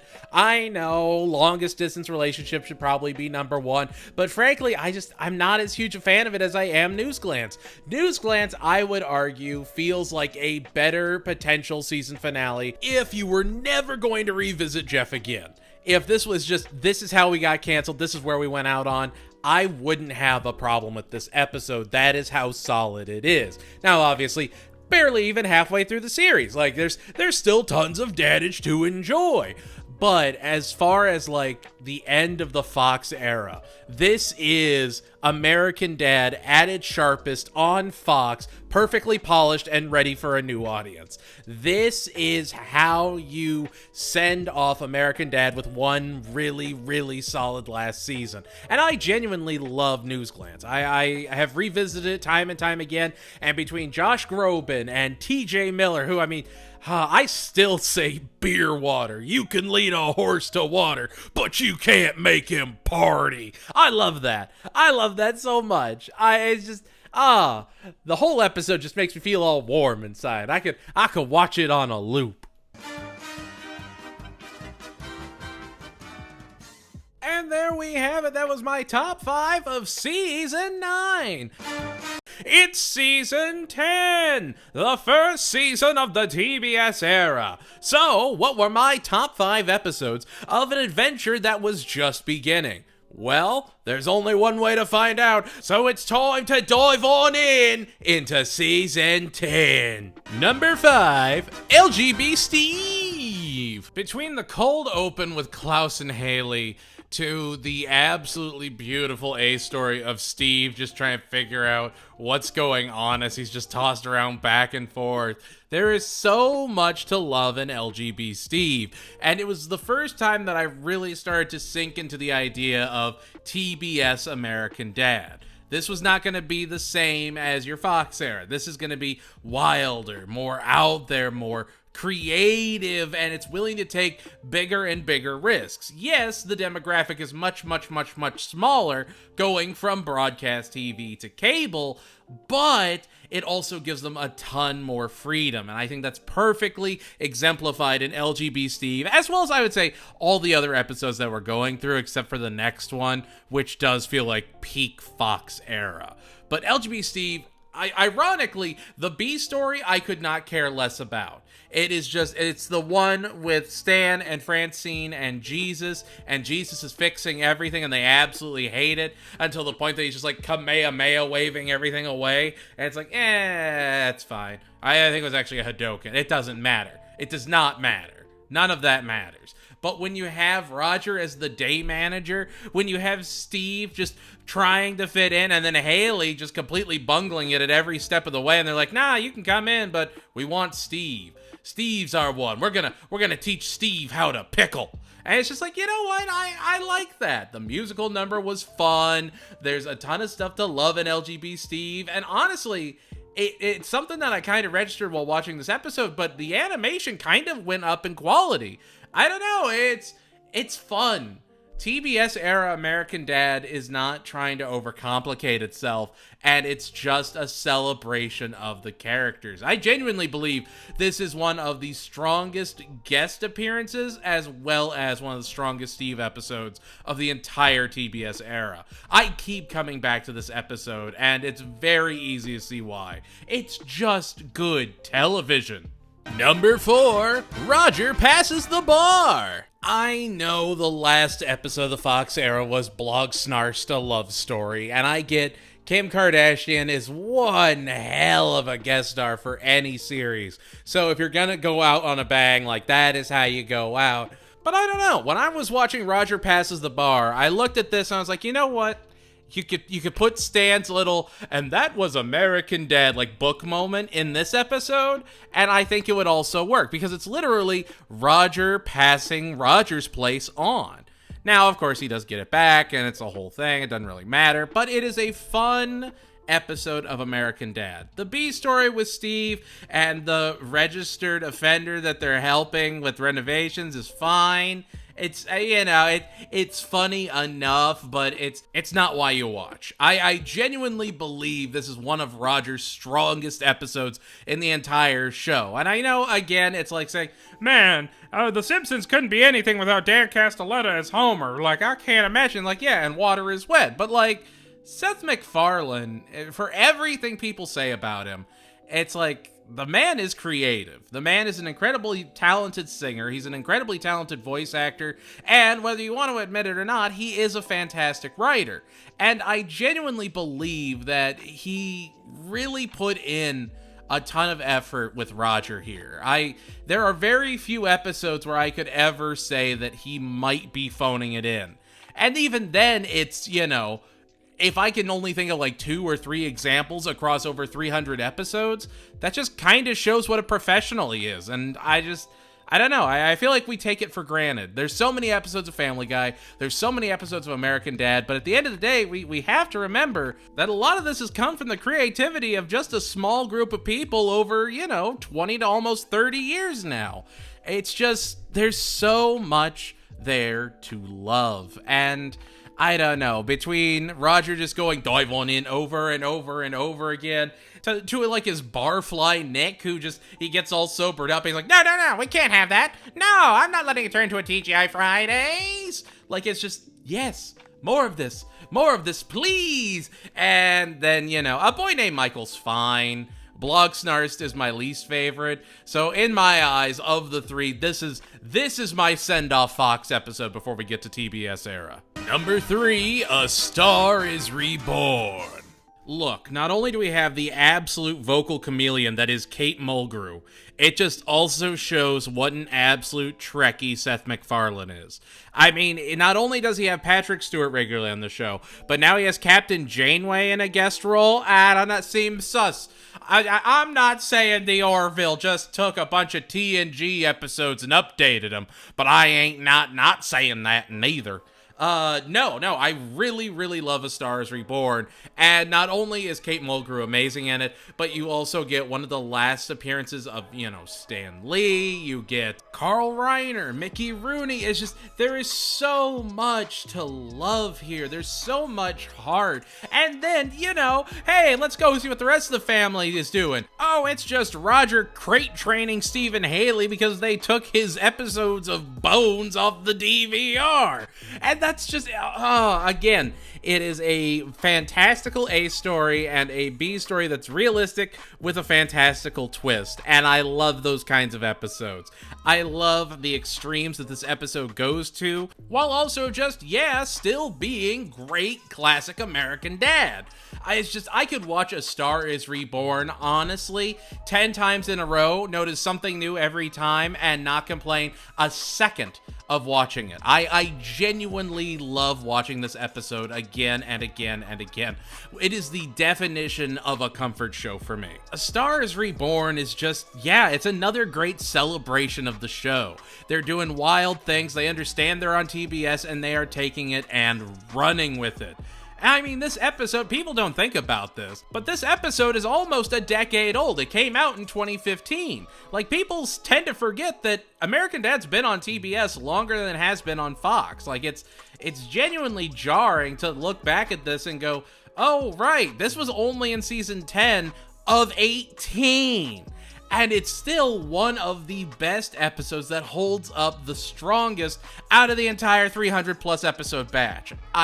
From the meat in gelatin, to the weird fascination with where Bones dropped off, to even just that homage to old Hollywood with Marble Madness, or Marble Mumble, or whatever it is, who cares? It's Hollywood!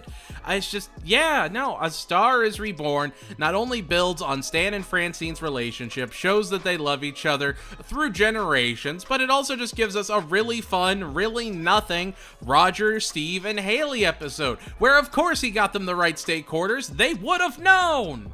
Number 2, Manhattan Magical Murder Mystery Tour. If there's 2 things you ever learn about me, one is I really, really enjoy Robert Wuhl. That's a lie, but I do enjoy him. I find him fascinating. And the second is I adore vignette episodes. I love when so many different things are going on at the same time, and I adore when everyone has enough to do. And Manhattan Magical Murder Mystery Tour hits on every single note I need it to hit, while also just being really, really, really good American Dad.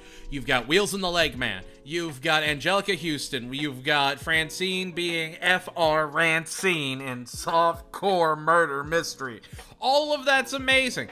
But that's not it. You also have Stan and Haley going on this just absolutely twisted New York tour by Robert Wuhl, and I adore it. Every bit of it is just amazing. Again, this show would not shine as brilliantly if the voice talent wasn't as good or the writing wasn't as sharp. It's just... This is an episode that could have fallen on its face at any point, and then you just have that guy whispering, I put that ass to sleep. And it's just like, that's great.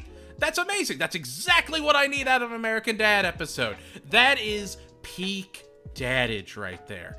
Manhattan Magical Murder Mystery Tour is the episode I try and get people to watch if they only watch Fox episodes of American Dad and they're really hesitant about watching anything from the TBS era, because it's such a strong example of what the TBS era is, while still doing something like Fart Break Hotel, which was in the later but still healthy part of the Fox era.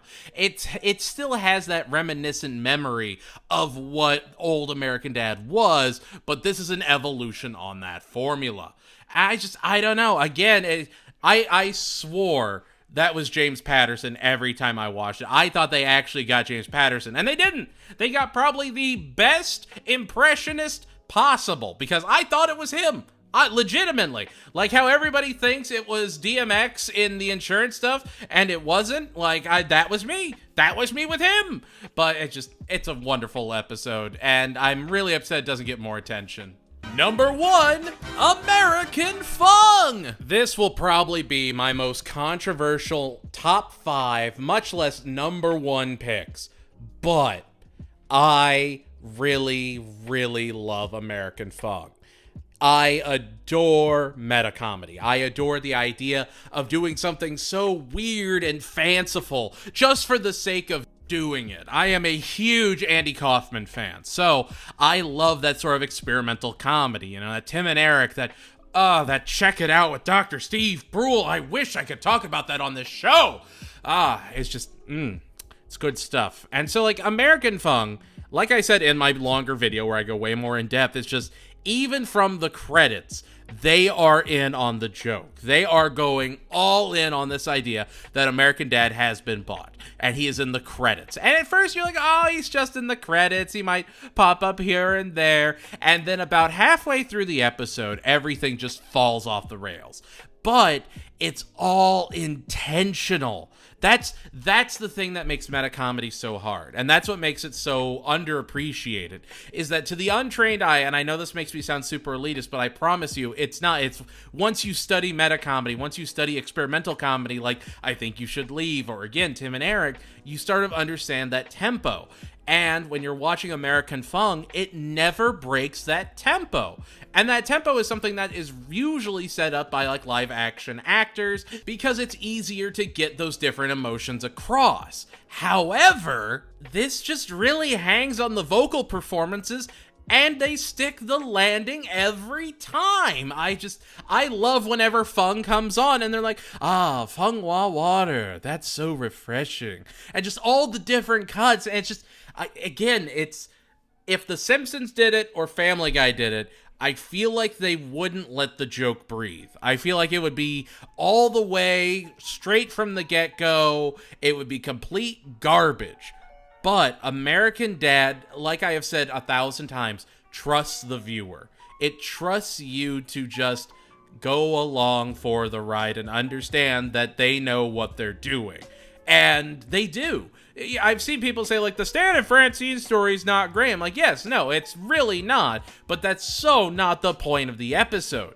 The episode as a whole is so experimental. It's one of the very few episodes that actually uses live action elements, and it uses them masterfully. It's just, there is so much to love. And it's much like Blood Crieth Unto Heaven, where I know people are gonna go, you are so wrong. It's like, that's fine. I don't care. This isn't your list, it's my list. And if you don't like my list, that's fine too. It's just like, as far as I'm concerned, the Smith family's still dancing in that rice paddy with off-color Mickey Mouse.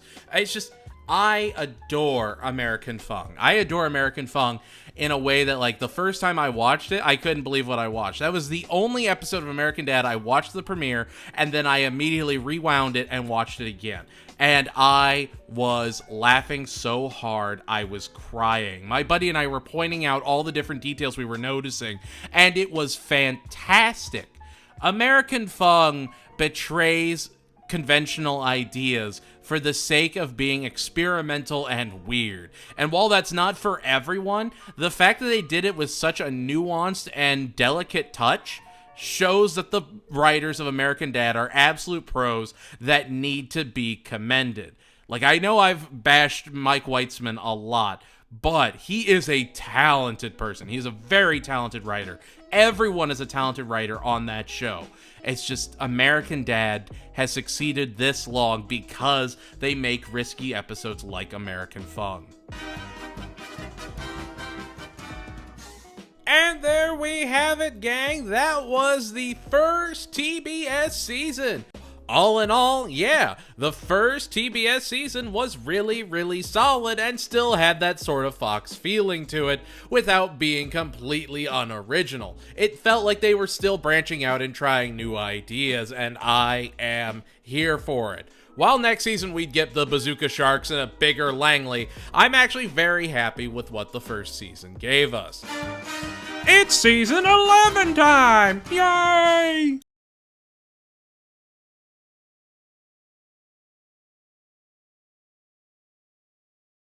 It's season 11! Our first full TBS season. I know I said season 10 was the first TBS season, and it was, but some of the episodes did air on Fox. This is our first one. This is our first TBS original with the Bazooka Sharks. Bazooka Sharks? So, what were the top 5 episodes of this brand new expanded Langley season? There's only one way to find out, so something something rhymes with season 11. Here it is, the top 5 episodes of season 11. Yay! Number 5. Roots. From the first introduction of Dr. Calgary and Billy to not only Stan's history with a tree, we also get the first appearance of the Bazooka Sharks, and we get Roger as the Tar King, and I just, Roots feels like that unbridled, this is the season premiere of the first full TBS season, and we are gonna be hitting you with both barrels. And it absolutely works. I don't think Dr. Calgary and Billy could work in the Fox era. I think they're too weird, but they fit TBS perfectly. And it's just, again, there is so many elements. They open it up so fast. Like, arena football is such a creative idea, and they managed to wrap it into the story so brilliantly that it just keeps recurring. And I'm like, oh man, yeah, I love seeing Sky Crooner.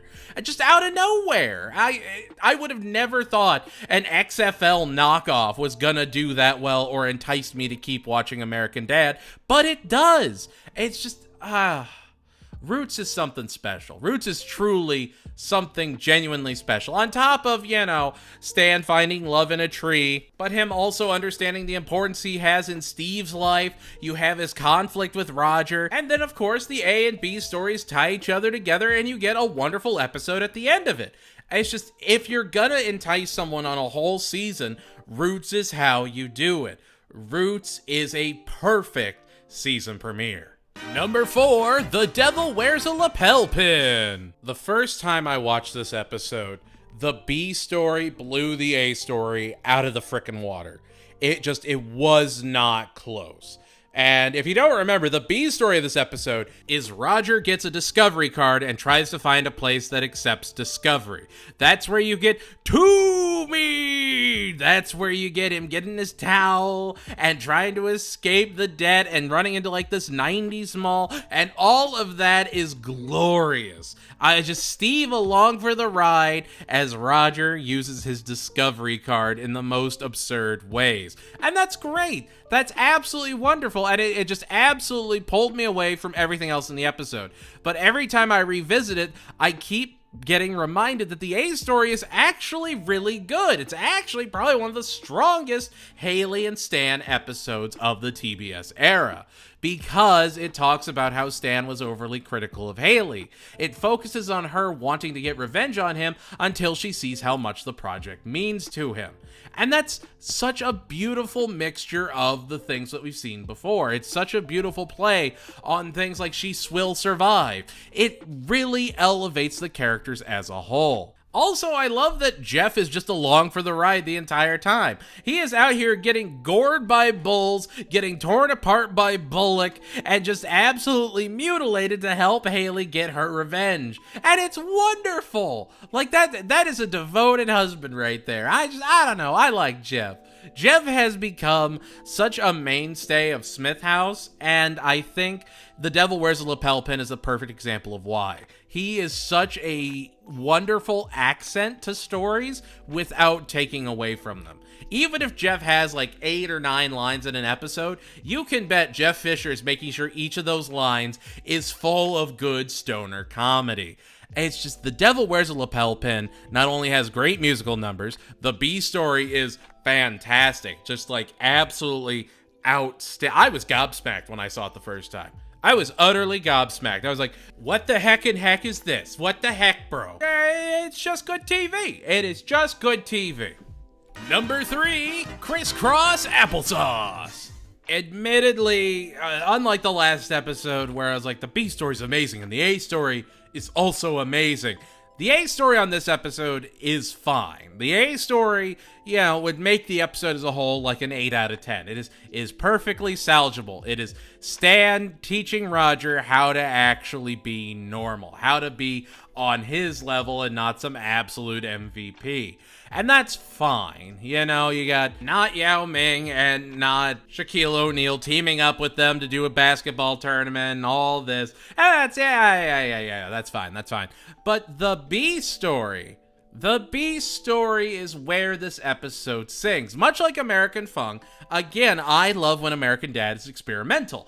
And when they do an entire B story based off Trapped in the Closet and just taking it in their own direction, sung by Steve just to let Scott Grimes belt out those silky smooth pipes of his, then you're just getting more quality dadage. Yeah, that B story just takes you for a whirlwind. You never know where it's going to go. You never know what's going to happen next. And it's delightful. It is utterly and completely delightful. The A story is fun. It doesn't take away from anything. Key and Peele are in it. It's fun. It's nice. But the B story, now that's show defining. That is something I still see people losing their minds about today. That is something I hope everyone takes the time and goes and watches Crisscross Applesauce, the Billy Jesusworth story, and appreciates. Because, oh my God. I love it. I love that B story. Steve has some of the strongest stories this season, and it absolutely shows. I'm a fan. I'm an absolute fan. Number 2, Mind Struggle. And going right off of one of the best Steve B stories is one of the best Steve stories in general. Mind Struggle doesn't have a B story. It is all just the family obsessing over these mineral rights, over this salt deposit that Roger had planted in order to take advantage of the Morton salt people, which is great. That's amazing. But you also get why Steve cares so much about them, because it's just, they're his rocks, they're his minerals, they're something he and his dad got to spend time with together. Of course, his dad didn't care. His dad was just trying to get all those rookie cards that would end up in Roger's spokes on his bike, but it doesn't matter. because you still get a super fun adventure. You still get everyone getting corrupted by the salt. And then you have Steve just being this good boy that's just like, no, I just want us all to be a family. And like I said in the review, it's like, if Chris were to do this, Chris would have sold those rights yesterday. If, Bart did it, it would be Bart being a celebrity and then moving into a new house and then everything being lost in the third act for some reason, and everybody moves back into the old house and they patch up the backyard and move on. But it speaks to the writer's beliefs in these characters that they don't take those easier ways out. They don't just show what the family would be like if they had just a ton of money for some reason. Instead, they actually build on the conflict of the family trying to get those salt rights from Steve. Steve feels like the whole family's turned against him. They're all trying to bribe him. Everybody wants the family win-win, but he doesn't see it as a win-win. He sees it as everyone losing. And there's some magic to that. There's some simple beauty in writing a character with such a strong resolve, such a strong candor, that they're not going to be corrupted. They're not going to be twisted. Now, Steve's not a perfect character by any stretch of the imagination. He is not a perfect person. But he is beautifully written, and Scott Grimes gives him such a depth. I don't know. Mind Struggle made me appreciate what Scott Grimes does with Steve on a whole other level. It's just a great episode, and easily one of my favorite of the entire TBS era. Number 1, The 200. Look, Fallout New Vegas is arguably my favorite video game of all time. I adore the Fallout aesthetic, so when you give me an American Dad post-apocalyptic 200-episode celebration, I am going to get obsessed. And the fact that it's so dour, so dark, so muted with its tones is gorgeous. I mean, again, this is when people talk about lazy animated comedy, you always hear, it's your Family Guys, your American Dads, your South Parks. But there are examples in each of those shows where they genuinely try and reinvent the animated wheel. In Family Guy's case, it got them canceled twice because they tried to do something different. So they dumbed it down and now it's a huge success. In South Park, it was just they covered topical events and they just made shorter and shorter seasons so they didn't burn out, which was arguably the smart thing to do. But American Dad genuinely invests in its audience, and it really hopes that you just pay attention to what they're saying. Pay attention to what they're doing, because they're not going to write these characters as just one-dimensional, who they are, and that's just fine. When we're given Stan, he is torn apart by remorse. He is feeling guilty and down. Even if he's cutting away to jokes, the overall vibe of that post-apocalyptic landscape is so dark and grim that, again, if Family Guy or The Simpsons did it, they would be throwing jokes in every 2 seconds to sort of lighten up the mood. But because they keep it dark, because they make Stan fight for a second chance at seeing his family again, it makes it that much more satisfying when you get to that conclusion. If you trust the show to take you on a journey, it's gonna take you somewhere really, really cool. The 200 is an episode idea that only American Dad, I feel, could properly pull off, especially as a 200 episode celebration. It's just, there's nothing that's like, wow, 200 episodes, thanks a lot, guys, other than all the Rogers just running down the bank. You're like, oh, I get it, 200, there we go. But it's like, okay, sure, we have that, but there's so much else to appreciate. It's also the wonderful fact that, at the end of the episode, they don't go back in time. It wasn't a dream. He lives in the post-apocalypse with his family. He has his granddaughter on his shoulder as he looks off at a brighter new dawn. That is how you leave a series, if you have to, with a satisfying conclusion. The 200 was not only a wonderful celebration of a show that has warmed the hearts of millions, but it was also a beautiful send-off to it if that was where they had to end. It's gorgeous. And there we have it, folks. That was season 11.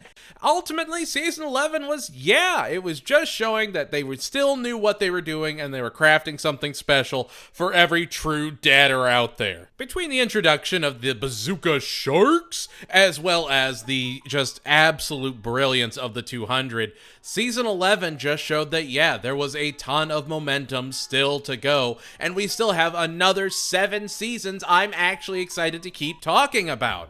It's just, how does a series maintain this momentum for so long if it didn't genuinely care about its audience, if it didn't genuinely care about making great content? And American Dad has just always been high quality. Are you prepared to delve into season 12? It's season 12! Season 12 is such a good season, and I'm so excited to get into it. So, without further ado, it's time to delve into my top 5 episodes of season 12! Number 5, 90 North, 0 West. I talked about this one in my Christmas episode rankings, but I love 90 North, 0 West. I think it's a great Steve episode. I think it's a great pseudo-conclusion to the Santa arc. There is so much love about this episode, and I gotta be honest, a lot of it comes down to the moment I heard Jim Rash, I was sold on whatever they were gonna do from that point on. For those of you who don't know, I adore Mike Tyson Mysteries, and it's one of my favorite shows of all time. So to hear him in this show, to hear Marcus, warmed my heart. And on top of that, you get just such a stellar, weird Christmas episode. It just takes it straight to the nines. And it's a wonderful vehicle for Steve, just being tired of having to run from Santa every year and just wanting to have a traditional Christmas with his family. And that's... it's not something that you would really think about exploring with another series that would do Christmas specials over and over and over again. It's not something that a lot of series would willingly revisit. Again, American Dad isn't meant to be marathon, but it has to appeal to a streaming audience as well as a broadcast audience. And I think 90 North, 0 West is both a perfect continuation of a past story and a wonderful just standalone adventure where, sure, you're curious why they're running from Santa, but it doesn't take long for you to completely understand why they're avoiding Santa in the episode itself. We get the return of Jack, and I don't know, every time I look back at this episode, I feel that the scale is something to really appreciate in an animated comedy. When you think of like Family Guy, their Christmas specials just got darker and darker and darker, but with American Dad, they're still having fun with it. Even going into season 18, every Christmas episode not only serves a narrative purpose, but also is just fun. It's just okay to be fun. And I don't know, I feel like 12 seasons in, Christmas specials could get a little stale, but they've managed to keep it fresh after all these years, and that just goes to show why American Dad is number 1. Number 4, Julia Roberts. Not only is this just a good Stan and Roger episode where you have that pseudo, they're hanging out, and then he decides that the plant is more important than his friend, and there's that, and that's all fine. It's a wonderful Roger episode. It's a wonderful, just American Dad episode. But I wanted to talk about this because the B story is what absolutely gets me every single time. And it's literally just Steve trying to figure out a thing that Jeff and Barry can do. Like, they've never interacted, and he thinks they'd get along great. And I love that. I really love the fact that you have this giant tornado that's destroying everything, and Stan protects a plant and lets Roger get flown away, and then he has to go and he does a bunch of Julia Roberts impressions, and then there's a cult that's gonna sacrifice him for a healthy harvest, and there's so many really, really heavy things going on over here. But have you considered that Jeff and Barry could do a thing together? Have you considered that they might just be really good friends if they actually collaborated? And it's just like, how do you balance the two extremes here? You have something that's just completely out there, completely left field, and they just have Steve going, how can I make these two hang out? And it's great. It's so simple. It's so dumb. But that's what makes American Dad so good. They understand the characters, they understand their motivations, and yeah, Barry and Jeff would probably get along, they'd probably do a thing together, and I love that that's probably something the writing team was just talking about, and they managed to talk it into a B story. That's charming. That's fun. More of that. I don't know, it's just at the end when he tears his shirt off and he's dancing victoriously, it's like, yes. I'm so glad this is an episode of American Dad, because I can't imagine another show doing this, and I've said this before, but it still stands true. There is a special magic to how American Dad is made. There is a special written formula that understands the pacing of the jokes. They never betray their laws. I would love to see the American Dad guidebook, their rule book, to see what they can and can't do, what their limits are, what they think every character should be like, the character references. I feel like that's an underappreciated element, but Julia Roberts is a perfect example of them being so aware of who these characters are on an actualized level that they know how to write them brilliantly. Number 3, Bazooka Steve! When I first watched this episode, I feel like I was much more on Steve's side than I was on everyone else's, because I didn't get it. I was fresh out of college, I hadn't really worked a real job yet, and then when I started working a job and wanted an escape, and I revisited Bazooka Steve, I was like, oh wait, hang on, it may be extreme, but the messages actually ring pretty true. This makes a lot more sense now that I've lived it. And I don't know, it made me appreciate Bazooka Steve on a deeper level. It shows that, like I was talking about in the last episode, there is a care by the writing team. They've lived these stories in some shape, way, or form. And, you know, while it might be extremes, it's based off of a very real need to escape, a need to find something to throw your passion into as you go through your day-to-day. And there's just a magic to it. And on the flip side of that, hot take, controversial take, I think this is one of the best Haley and Roger B stories of all time. Not only is it a weird homage to Taxi Cab Confessions, which I'm pretty sure came out like 20 years before this episode even premiered, but it's just full of so many great jokes, great chemistry between Roger and Haley, and it just really, really sings as this dumb accent to Steve trying to figure out society. It's like, here's society, and it's like, Haley, what are you doing? You already paid me back weeks ago, and then shuts him off. I love that. I love what they do here, and I am absolutely bewildered that 12 seasons in, we can get an episode like Bazooka Steve. Because it's aware of not only who its audience is, but what its audience goes through every single day, and it's smart enough to appeal to them without forcing itself to be topical. King of the Hill? Oh, they'll go to a Cowboys game. Well, depending on the season, that may or may not be as relatable as you keep revisiting it, huh? But with the Bazooka Sharks, they're already so fanciful that people aren't, hung up on that or even get distracted by that. They're just like, this is the Bazooka Sharks. Steve doesn't agree with all the people that are following them blindly. And then he realizes that, oh, that's why they follow the Bazooka Sharks like that. I understand now. And it's just, I love it. I love that sort of realization where Steve kind of admits that he's wrong while also finding his own way to be right. It really adds to Steve as a character, and I appreciate the episode for that. Number 2, The Race! Like I said in my review, I regularly watched The Amazing Race when it first premiered all those years ago. Reality TV was in a huge boom in the early 2000s.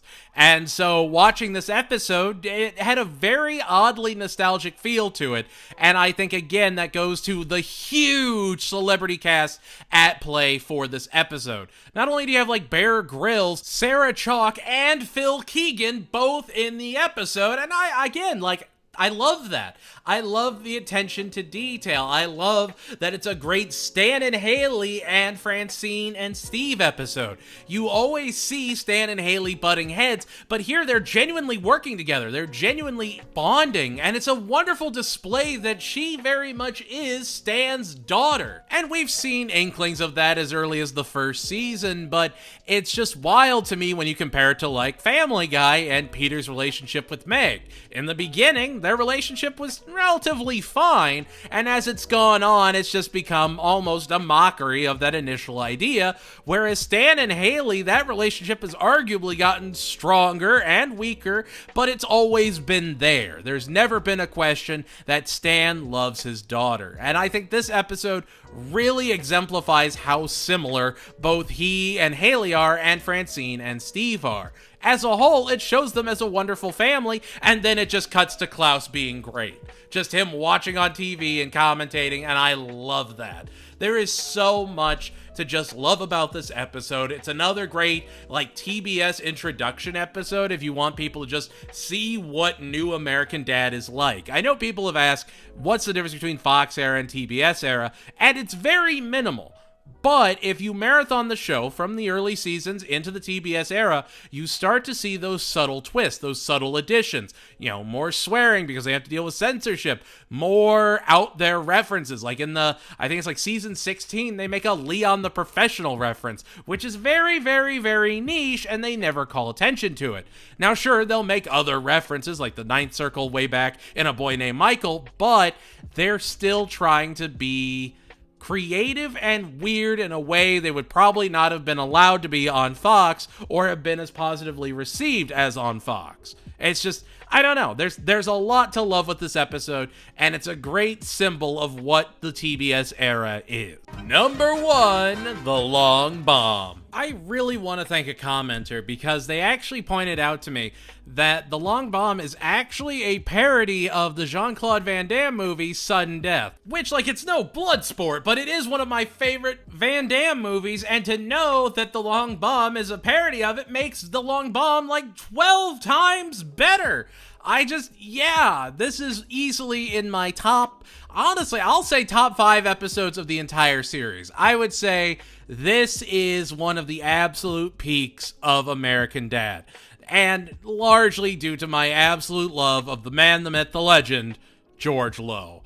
When you talk about influential people, George Lowe is one of the most influential Adult Swim voice actors, creators, what have you, of all time. So to hear him in American Dad just makes me so happy. I have had the privilege of meeting the man. He is an absolute saint. He is a wonderfully weird and eccentric guy. So being able to hear him here, I can picture him just having a ton of fun, putting his whole heart into this one offbeat character for a very brief moment. And then you also have Maurice LaMarche just absolutely hamming it up in the best possible way.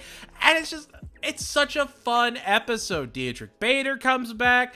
There's a lot to love. And again, it's another really, really solid Stan and Haley episode, where if it was, say, Peter and Meg in the situation, he wouldn't care. He wouldn't save Meg. But Stan is willing to risk his life for his family, even if he doesn't think that they have a lot in common or something that they can talk about. Something he's grappled with Steve in the past. Not only do you have an engaging internal conflict, you have a gripping external conflict that pulls them and Roger into it. And that is how you build an arguably perfect episode.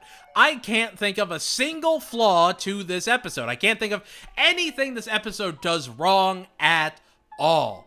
Right from the beginning, you get that cold open, you get the wonderful action sequences, and again, you get dynamite vocal performances that I cannot celebrate enough.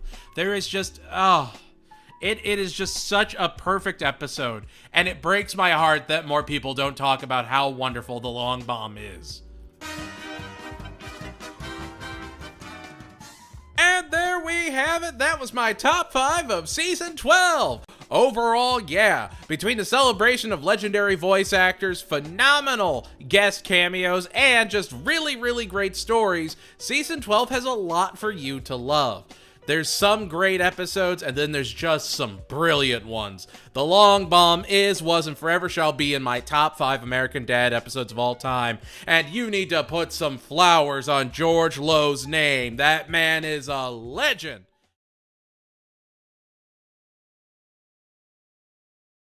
Yeah! Careen into Season 13! It's time for another top 5 episode collection, this time in season 13. We're gonna get the best that diners, drive-ins, and dives has to offer, a fantastic lake legend, and so much more. So without further ado, let's get into it. What were my top 5 episodes of season 13? Yay! Number 5, The Legend of Old Ulysses. Like I have said before, and like I will say again, I love me some vignette episodes, and The Legend of Old Ulysses checks all the boxes I need from one.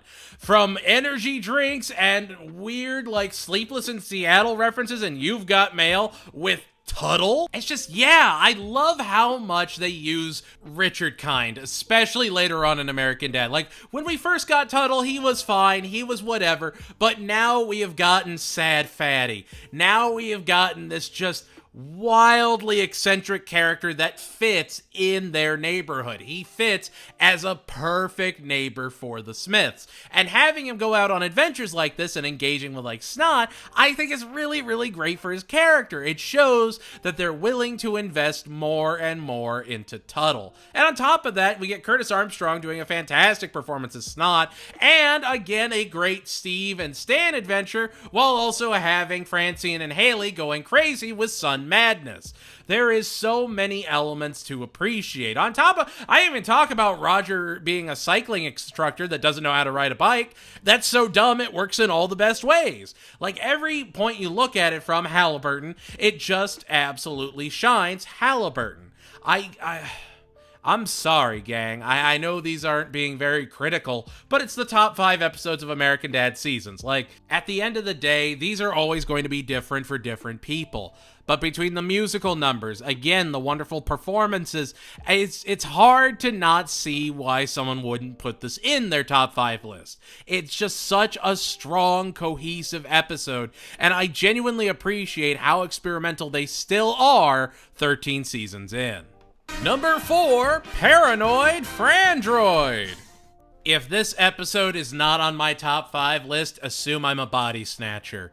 Because full disclosure, I am a huge conspiracy nut. Like, I love cryptids and, you know, old conspiracy stuff, none of the new stuff.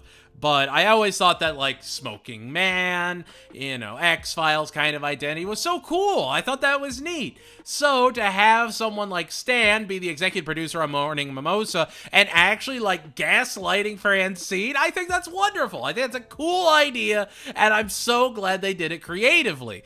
And I love how Francine just goes deeper and deeper down the rabbit hole, encouraged by Roger, the actual alien. Which is also great that he hosts a conspiracy con and no one actually looks at him and goes, oh, he's an alien, or kinda cares.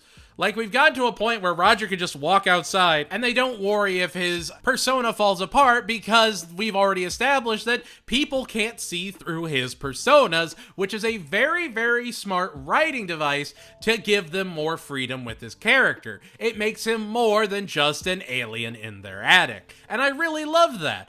But you know, that's not the only reason this episode is as high as it is.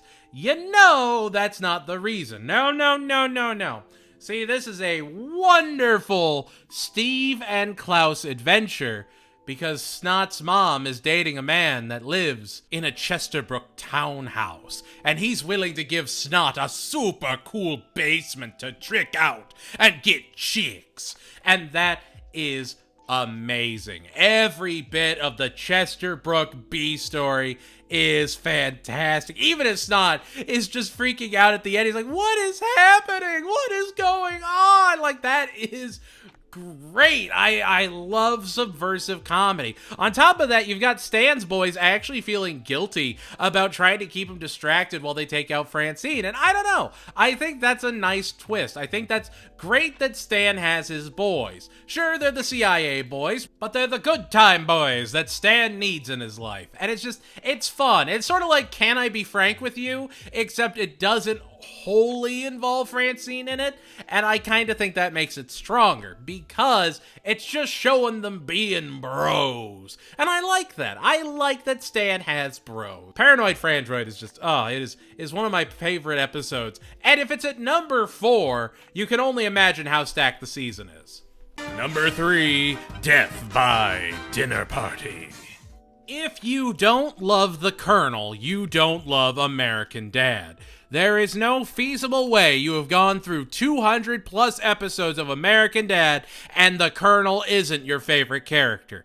I have covered the Colonel extensively through all 18 seasons of the show that he has appeared in, which is exactly this episode, and I love that he's only in this episode and they pretend he's been around for the entire time. It very much reminds me of Total Recall, the Rick and Morty episode where they keep having flashbacks and they just add more and more people in, like Reverse Giraffe or Hammer Eye, and I love that. I love that they have this giant yellow red herring that everyone just assumes, well, obviously he's the one behind it, he's the Colonel, and then Steve's just like, I'm safe with the Colonel, nothing's gonna happen because I'm with the Colonel, and that's great. I love that they go all in on the joke. I love that they did all of this just to basically shake Roger up, and that is glorious.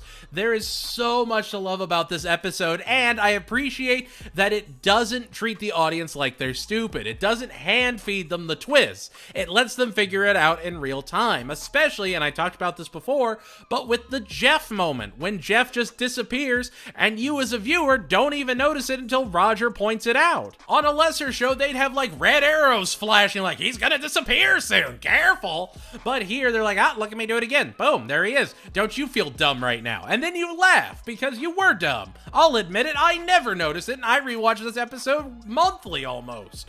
It is so good. It is so funny. You get wonderful performances by Seth MacFarlane as like 5 different characters this episode, on top of just, being a really, really strong family and Roger episode. It's got great comedy, it's got great suspense, it is just a terrific overall episode. Number 2, Shell Game.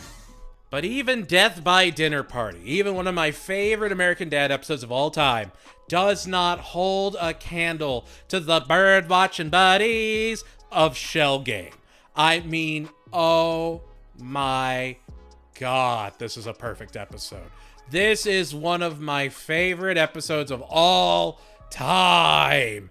A-story, Roger and Steve are bird-watching buddies, and they find out about egg thieves, and Roger gets the egg madness, and they have to deal with all of that. That's fine, A big adventure for Steve and Roger, but if you're gonna get kidnapped, you should eat something first, because the B-story gang is, I would say magical, I would say enchanting, I would say magically enchanting even. Because the Smith family tries a new zesty sauce and all of a sudden, they're the most New World New York Italians you have ever seen. And it is incredible. Just even having Steve going, what was in that sauce is great.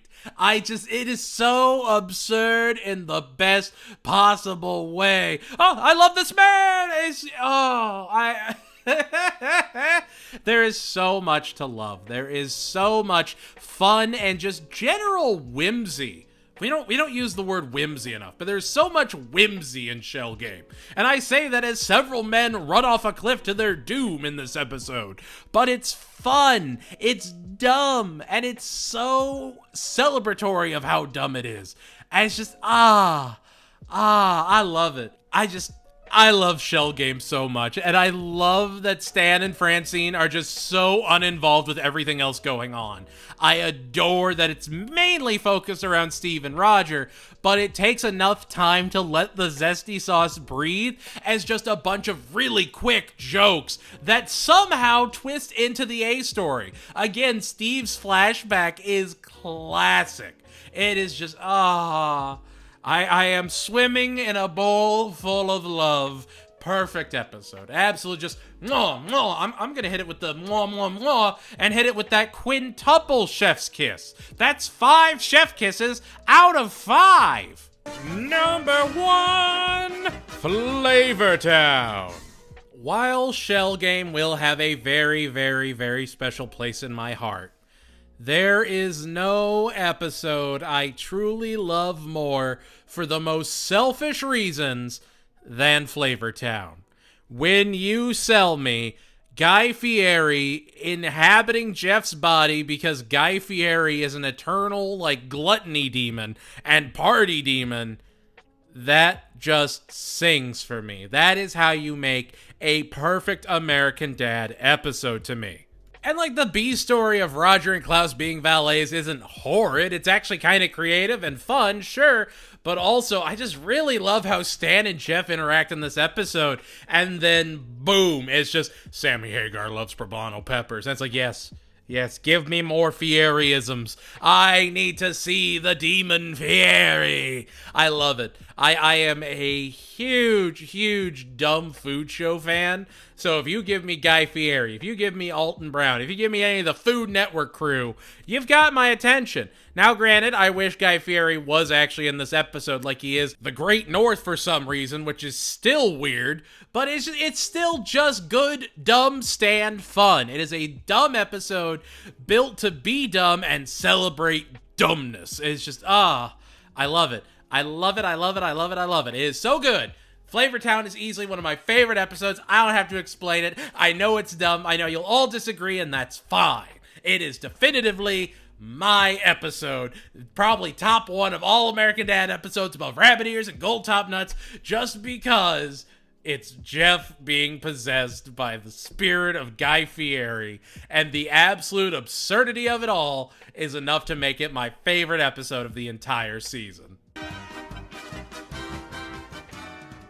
And there we have it, folks. That's season 13, and yeah, just some really solid episodes. Again, we got more experimental episodes with things like Death by Dinner Party and The Legend of Old Ulysses in some ways, but we also got just some classic American Dad in the form of Shell Game, Paranoid Frandroid, and one of my absolute favorites, Flavortown. Hey, was this ordered off of Sheen? It says season 14!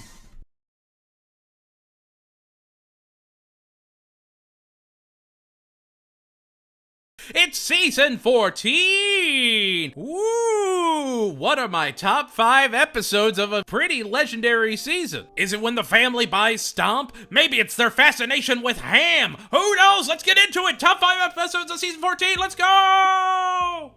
Number 5, Ham American Dad.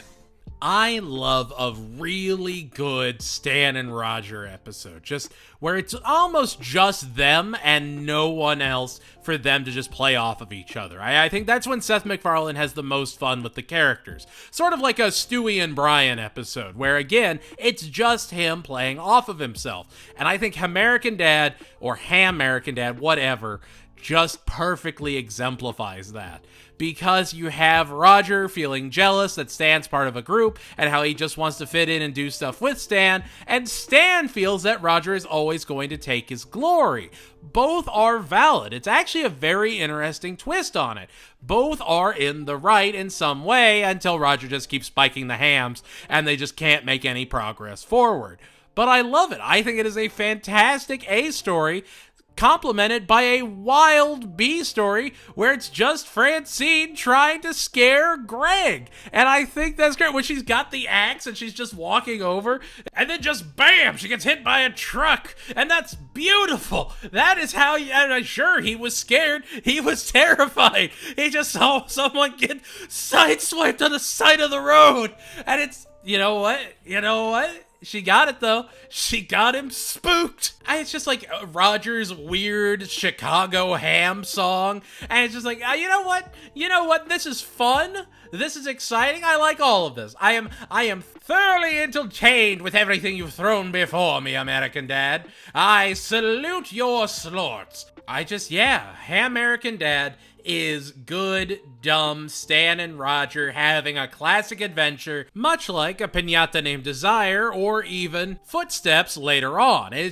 It's such a good idea to always have these sort of refresher episodes where you are reminded every season of people's connections. You'll always have usually someone in the paradigm interacting with each other once per season. A Haley and Steve episode, a Haley and Stan episode, Haley and Francine. Everybody gets their turns because that allows you to build these ideas season by season while also still making sure everyone knows that you have a return to normal in mind.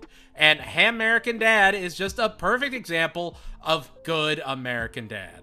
Number 4, An Irish Goodbye. Like I said, everybody seems to have their own adventures, and I genuinely think An Irish Goodbye is one of the best Francine and Haley episodes that also feels like it's a great way for them to hang out as not mother and daughter, but as wives. She's not offering like motherly platitudes, she's guessing which Muppet she'd get freaky with.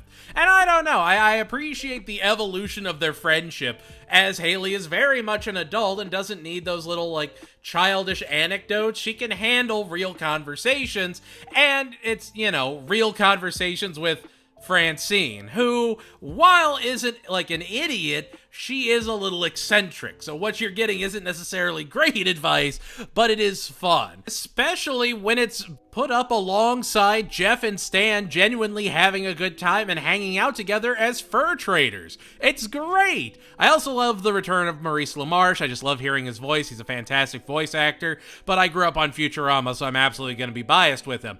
But An Irish Goodbye is fun. It's creative. It's got great musical numbers. It has Haley spiraling in a very comedic way. When she has the bar fight in Ireland, that's great. That's fantastic. And then she orders Jeff around and he just goes like, okay, babe.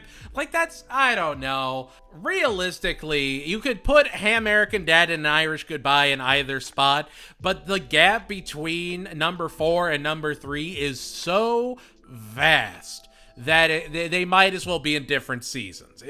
These are good episodes, but they are not amazing episodes. We're gonna get into those, but this one is still just a solid 23 minutes of good stuff. Number 3, Pride Before the Fail. There are so many reasons that this episode, that Pride Before the Fall, is some of the best American Dad of all time.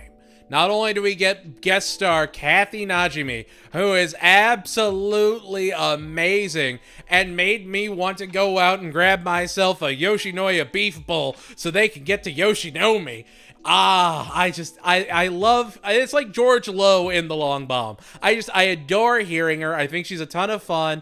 I love hearing her in any project. And so just to hear her in this one episode of American Dad just pulls me all the way in. And then you get Roger trying to make sure that Haley graduates, and it's just Haley versus Roger again in one of the greatest combinations of all time. Yes, please, sign me up for this delicious yum yum A story of high quality American Dad good stuff. Surely the B story couldn't be any better than this. Oh wait, it's Klaus fixing the dent in Francine's car and absolutely tricking her ride. I love it. I love everything about it. I love that Steve learned Spanish. I love that Klaus is watching her Amazon shopping list. It is so fun. I didn't even make it to Rodney. It's just like, that's great. All of this is great. I love that Roger has this overachieving straight A character that feels very reminiscent of like super optimistic Asian Roland Chang. And instead we just, it's also just another really, really, really great Haley episode. Much like An Irish Goodbye, season 14 is willing to throw hearty A stories at Haley because her character can handle them. Her character can absolutely be the focus of an episode of American Dad. And still, when Jeff is like, you're hogging all the blankets, babe, and falls out of the car, I love it so much. It's great. It's just absolutely amazing. Pride Before the Fall is top tier, and it is in no small part to Kathy Najimy's incredible vocal work. I don't know, it's such a fun episode. Number 2, I Am the Jeans, the Gina Lavetti story. Now, we've had a great, Roger and Haley adventure. We had a fun Francine and Haley adventure as they navigate being wives together, which was a phenomenal Irish-themed episode. It was delightful. And then, it's only fair that we have one of the best Francine and Roger episodes imaginable in I Am the Jeans. I love I Am the Jeans. Between Tuttle being a master of cutting and just that, whoa, because he's so cool with these scissors that cut through pennies. And then it's just, oh man. The A story's great. The coordinates and the genes, and it's just delightful. The boys club. Yeah, with the boys club. Yeah. It's just, I love that Francine always gets power hungry in these situations, and I adore that in this one instance, Roger isn't along for the ride. Roger just wanted to make jeans. Now, this might have been cosmic brainwashing that made him want to do this, but it was there nonetheless. And then you're like, okay, so we have these cosmic genes that are trying to fly off into space and tell everyone that confidence is sexy. What could the B story possibly be? It's a Stan and Steve Freaky Friday where their eyebrows switch. And I remember watching this episode with my wife, and she never understood why I just start cracking up when they're like, oh, I wish I had his eyebrows. And then the magic transfers their eyebrows, and it barely makes a difference. But everyone else treats them like it does. Everyone treats them like it's this huge changing thing, and it's so great. Again, I love stupid ideas. Maybe I'm a moron. Maybe I'm an idiot. But I adore dumb ideas. I adore when a dumb idea is handled masterfully and they actually add to it. Like, it could have just been, yeah, we switched eyebrows and people just gone, oh, okay. But no, because everyone else acts like it's a big deal, it elevates the episode as a whole. There's just so much to love in I Am the Genes, and it is one of my favorite, just pure American Dad adventures of all time. It's a great little fun watch.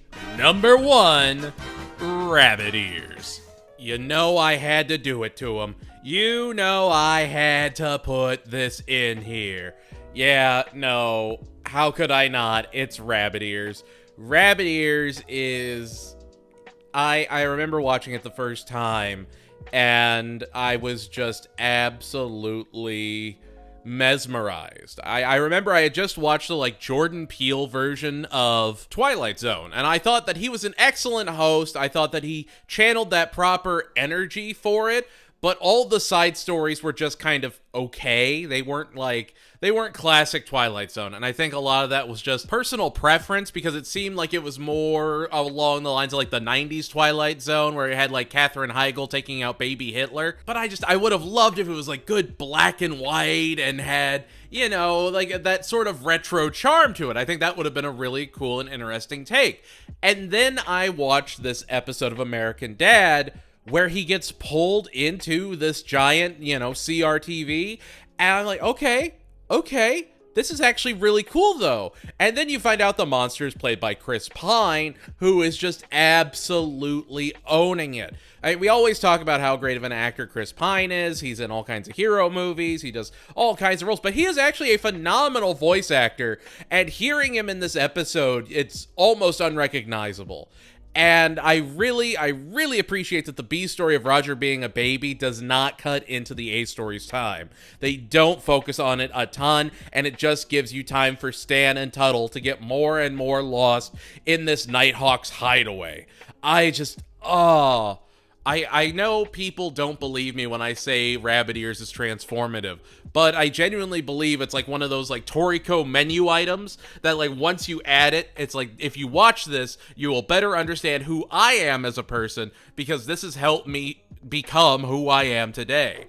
Rabbit Ears showed me that American Dad isn't just a parody series. It's not just a satire series. It's not just a comedy series.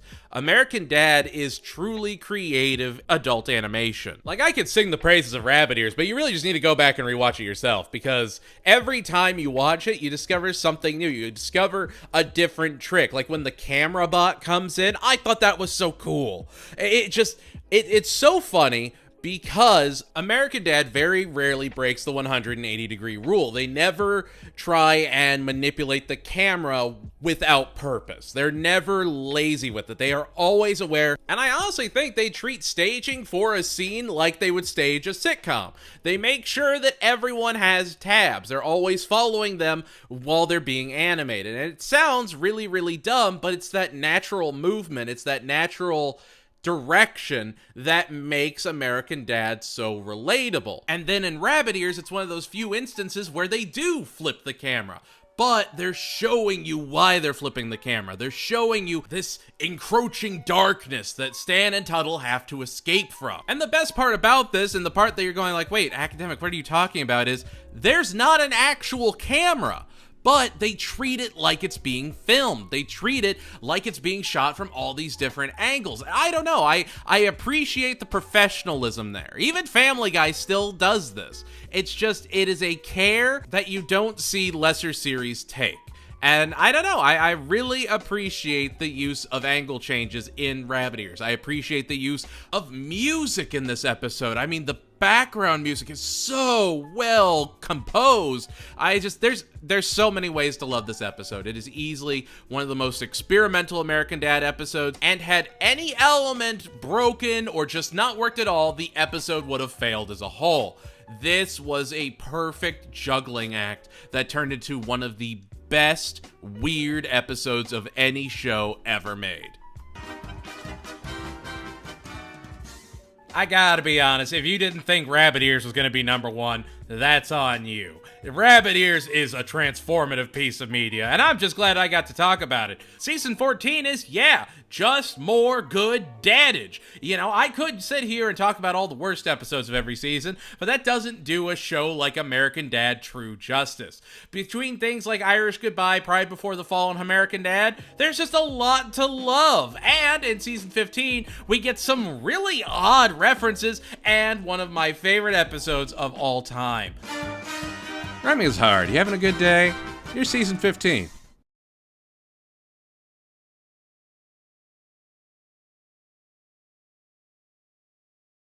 It's season 15! Even more peak! What are my top 5 episodes of a season just riddled with quality? We're gonna get some bangers. We're also gonna get one of the biggest guest star roles of the entire series. You know the episode, you know I've gotta talk about it, and you know it's right here. So let's get into it. It's season 15, top 5 episodes. Let's go! Number 5, Men to Boys. This is just a fun episode. On the A story, you have Klaus getting together his bachelor boys. I am disappointed that none of Klaus's boys joined them for this adventure, but it's fun to have Klaus, Stan, and Jeff being a part of an adventure together. We also get the return of Shoshana, and I love Klaus's slow cooker, especially when he's debating with like the barbecue guy.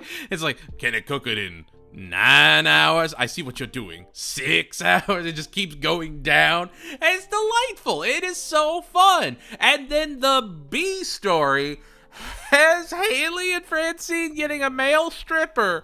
And it's just this guy played by Patton Oswalt who just goes and hides in their walls because he can't get them revved up without D batteries for his freaking It's so dumb. It is so dumb in the best way. And I don't know. I appreciate when Patton Oswalt does this kind of comedy, this kind of voice work again. You know, a lot of people make him more family friendly now, but he is a fantastic voice actor. He is very, very talented. And I am so glad he came on as a guest on this episode. It's one of my favorite episodes that he's a guest on. And he's been in a couple of times. It's leagues better than Kiss Kiss Cam Cam. But I think the most important thing is this is where everyone's coming together to support Klaus. Like, I keep seeing people talking about how Klaus has been betrayed by the family or is used and abused and this, that, and whatever. But the writers don't misunderstand Klaus. The writers completely get what Klaus is supposed to represent, who Klaus is. Klaus has become a fully actualized Smith family member, and he's a talking goldfish. They don't have to give him A stories. They could just leave him and let him do as he pleases. But they know D. Bradley Baker is gonna make Klaus absolutely shine every time he's on screen, and he absolutely does. This episode really showed to me that Klaus is a A-story character. And he's had plenty of A-stories before this. He is not new to them, but it's not something where they're experimenting with Klaus having an A-story. It's something where they're like, okay, we've got to have a Klaus A-story this season. What is something we can do with him? And that's great. I love that the fish is included, and Men to Boys is just great watching. Number 4, Roger Needs Dick. I'll admit, again, this is a super biased pick, but I really, really like Roger Needs Dick. I appreciate that it's, Much like Max Jets, the family isn't quite right for wanting to break him up with Dick, but he also overreacts to the nines. And of course, Klaus's Photoshop skills finally come in handy and he gets to shine, much like he did in Klaus Catastrophe TV. But it's okay. It's just when he becomes the assassin and he's just Leon the Professional. And I don't know what it is about Jean Reno, but I love Leon the Professional. Godzilla 98 was not that bad to me. Granted, I was a child, so I was a huge fan of any big lizard, and then, okay, so here's a completely dumb tangent. When I was first discovering the wide world of online manga and anime and, all these different series that were catching my attention, I came across a series called Hot Man. And Hot Man focuses around a character who's trying to take care of his family and raise all of his siblings, and the main character is modeled after Jean Reno. Turns out, Jean Reno is just huge in Japan. He's played Doraemon in a bunch of commercials, and he was a model for one of the fighters in Shoot Fighter Tekken or Tough, and that's just fantastic in its own right. And so I have had this fascination with Jean Reno almost my entire life without really knowing who he is until I was, comfortably in my 20s. And then I see this episode and it's just them making a Leon the Professional reference. I'm like, oh my God, that's great. That's fantastic because they don't call attention to it, but they give Roger this thick French accent, which, again, if you don't get the reference, is just a fun Roger, persona. But if you do, it's a deep cut. It's a fun deep cut, and it's just, there's so much charm because American Dad never tries to stay topical. It is always evergreen, and I love that. I love that you can watch a season 15 episode and then a season 9 episode, and they're not going to have a lot of current events going on, and that works for the show brilliantly. Number 3, Trophy Wife, Trophy Life. Sometimes you put an episode on a list because you just love Jean Reno and you want to gush about him. Sometimes you put an episode on your list because it's just great American Dad.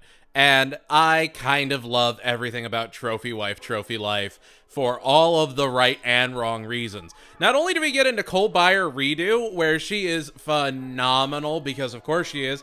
Everybody loves Nicole Byer. But we also get Sad Fatty. The B story is Sad Fatty.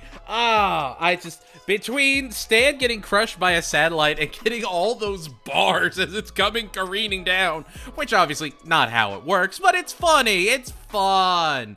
And then he becomes codependent on Francine, and they open a trophy store together, and it's all right.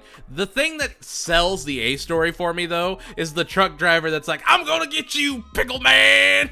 And then he hits Stan with the truck, and then the Pickle Monster actually comes and gets him at the end of the episode. That's great. That's fun. I love that Langley is weird. If it was just a bunch of cutaways like in Family Guy, the city as a whole wouldn't be all that exciting. But in American Dad, you genuinely don't know what other people are up to. And we're shown time and time again that they're just as eccentric as the Smith family. As American Dad has gone on, ironically, the Smith family's become more and more normal, not because they've toned down, but because the entire world outside of them has been cranked up. Tuttle is a part of a Korean show where they try and make him as sad as possible because his misery is comedy to them. And then he eats cake out of the trash. Now, I'm not gonna say that's amazing, but it makes me laugh. It gets a he and a haw out of me because of how it's handled, because of how eccentric the entire show has become. Yeah, Pickle Man and Sad Fatty. There's so much to love. And it's just this is another one of those benchmark episodes that shows you they have really perfected the formula to episode crafting. Number 2, Exquisite Corpses.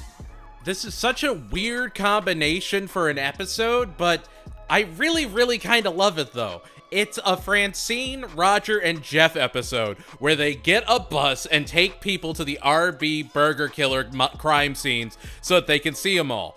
And It really is just a wonderful study of these three characters and their dynamics. I know that sounds, again, very, very basic, but think about it. They're the ones that stay at home all day. They're the ones that have set up these daily schedules while everyone else is either at work or school, and they're just doing their own thing. And then they decide to do the bus, and that's great. None of them really have any great ideas. It all sort of bungles their way forward, but it's great seeing Jeff, Roger, and Francine just sort of cyclically encourage worse and worse behavior. Plus, we also just get Craig Robinson asking them to not draw attention to the fact that he's Craig Robinson, and I love that. I've heard Craig Robinson in many an American Dad episode, and I love whenever I can hear him just like, "You on Tinder?" Like, Craig Robinson he's up there. It's like him, Kevin Michael Richardson, two of my favorite voice actor, whatever of all time. I could watch Craig Robinson in anything. I've talked about The Goods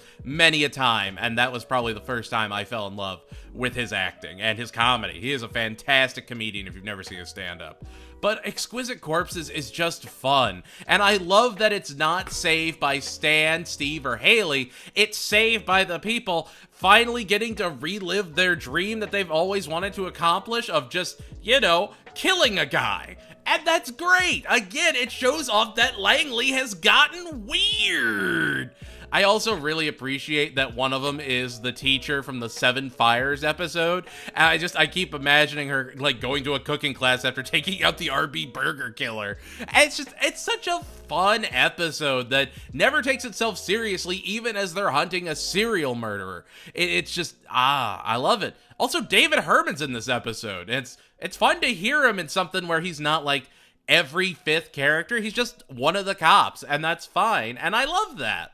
And number 1, A Star Boy is Born. I feel like I keep saying this, but again, if you didn't think A Star Boy is Born is going to be number 1 on my list, you just have not been paying attention at all. Because not only do we get The Weeknd, who helped write the episode, who I would love, Seth MacFarlane, come on my show, let me interview you, let me ask you what it was like for The Weeknd to come on. That has to have been interesting. I'm sure you have a story. But that's not even the main focus, okay? Like, The Weeknd is cool, the music video's great, I'm a Virgin is a bop, Roger pretending to be The Weeknd is fun, you get Doctor Who, it's all delightful, it's all, it's a wonderful little adventure, everybody's got something to do with The Weeknd, yay! But then people forget the biggest star power of the entire season. People forget the biggest guest star American Dad has ever gotten. And I am, of course, talking about the man, the myth, the legend, Breckenmeyer. The man comes in as the ultimate hype man, and I lived it in my bones. When I was first watching this episode, I was like, oh man, they got The Weeknd? That's so cool. And then Roger's like, get me Breckenmeyer. I want a hype man. And then they actually got Breckenmeyer to play this fantastical version of himself, and it's just, you know what, that's everything I needed. I have loved Breckenmeyer since I was a kid. I adore whenever I hear him. I enjoyed Franklin and Bash. I like him. I genuinely like Breckenmeyer. I think he's a really funny guy. And A Star Boy is Born, The Weeknd did a wonderful performance. It was better than The Idol, I'll say that much. Like, anything can be better than The Idol, but I don't know. It showed that not only was he willing to make a joke at his expense, he was willing to have a ton of fun with it. And I think that's the real charm to guest stars on American Dad. They're not there because it's the popular thing to do. They're there usually because they're just genuine fans. They just like the show. And they're willing to do more and more wild ideas than, hey, Lois, remember that time that Matthew McConaughey knocked on the door and was like, hey, Peter, what's up? Like, they actually involved themselves in the story. And, Kim Kardashian was a pink fluff ball. And that's just because she enjoyed the show, and I like that. There is a charm to people just having fun in a show and making a show, and I don't know. I will miss the day that there's not new American Dad episodes, because A Star Boy is Born showed that American Dad is not a fluke, that they're doing something so fun and so right. And And there we have it, folks. That's season 15. Yeah, again, much like Rabbit Ears in the past season, if you didn't think A Star Boy is Born is number one on my list, especially with the Brexter in it, that's on you. I have talked about my love of Breckenmeyer the entire time I have been doing reviews because Breckenmeyer is angelic. Man was in Rat Race, and that means something. Anyway, yeah, it's just another solid season full of bops. You don't have to be snappy all the time. Like, you don't have to be creative. Like, this is season 16. It's okay. It's the season. This is the season I always gave some leeway because of the time it came out in. It was definitely a season that suffered because of a global event. As such, I am a little bit more lenient, but what are the top 5 episodes of a season that already had to deal with so much and largely isn't as good as the seasons around it? Well, there's only one way to find out, so here it is, the top 5 episodes of season 16. Number 5, Little Bonnie Ramirez. Ironically, I think this is Roger Needs Dick, but done better, because it's Roger trying to keep Francine impressed and on the edge of her seat, and then he just completely goes way over the top with it. You know, the family gets Francine's actor from the reenactment of her crimes of kidnapping little Bonnie Ramirez, and it's fun. It's absolutely fun. But the thing that gets me the most, and I've said this before, but it's the unsolved mysteries, and he goes, and the kid that can draw Manny from Modern Family perfectly from memory, even though he's never seen the show. It's just such a line that it makes me celebrate the creation of the English language, you know? It's one of those things, like, you have to wonder how they came up with that, because it is an original joke, and I appreciate every level of it completely. And I mean, Francine's great in it, and I adore that Roger is struggling to keep up with all of his personas and has to go back and forth, and I think that's something that really makes this episode and the show special, is that not only do they give Roger these personas so that he can go out in public, but they've set up a whole world where he's like 800 people, and they all have different experiences, different lives. He has a persona that was kidnapped as a child. Like, there's so many levels to what Roger can do, and I think the more fanciful they make him, the wilder the show can become. And it's just, this season is going to be the wildest season. This is season 16. It came out and was developed during a very rough time in the world, and that's fine. It's just, I don't know. There's a lot to really love about Little Bonnie Ramirez. It's dark, but not twisted. It's funny in all the best ways, while still reminding you that, yeah, Roger's just a wee bit unhinged. Number 4, Shakedown Steve. Rest in power to the absolute legend that is Bill Walton.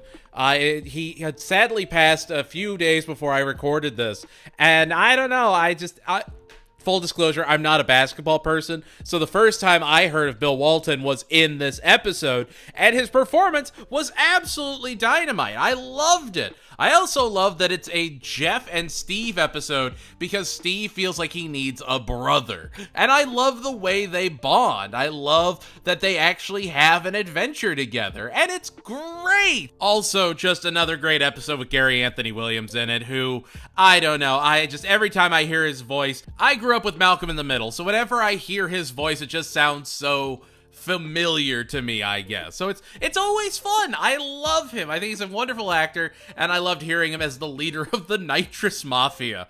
I've been to more than a few EDM concerts. I have perused wares, I have interacted with Wooks, and it's just this whole experience of the Fish concert tours is so lived. It is so obvious that the people that wrote this have either talked to or have experienced EDM culture and people that go to EDMs pretty frequently. And I think that's wonderful. I think it is just so great that they have these honest lived-in adventures that they've managed to make so extreme. Like the B story of the Smiths just getting super comfortable in an escape room and refusing to leave. Just making the entire escape room company's lives hell because they're not going to leave anytime soon. Why would they solve anything when they have this beautiful torture table?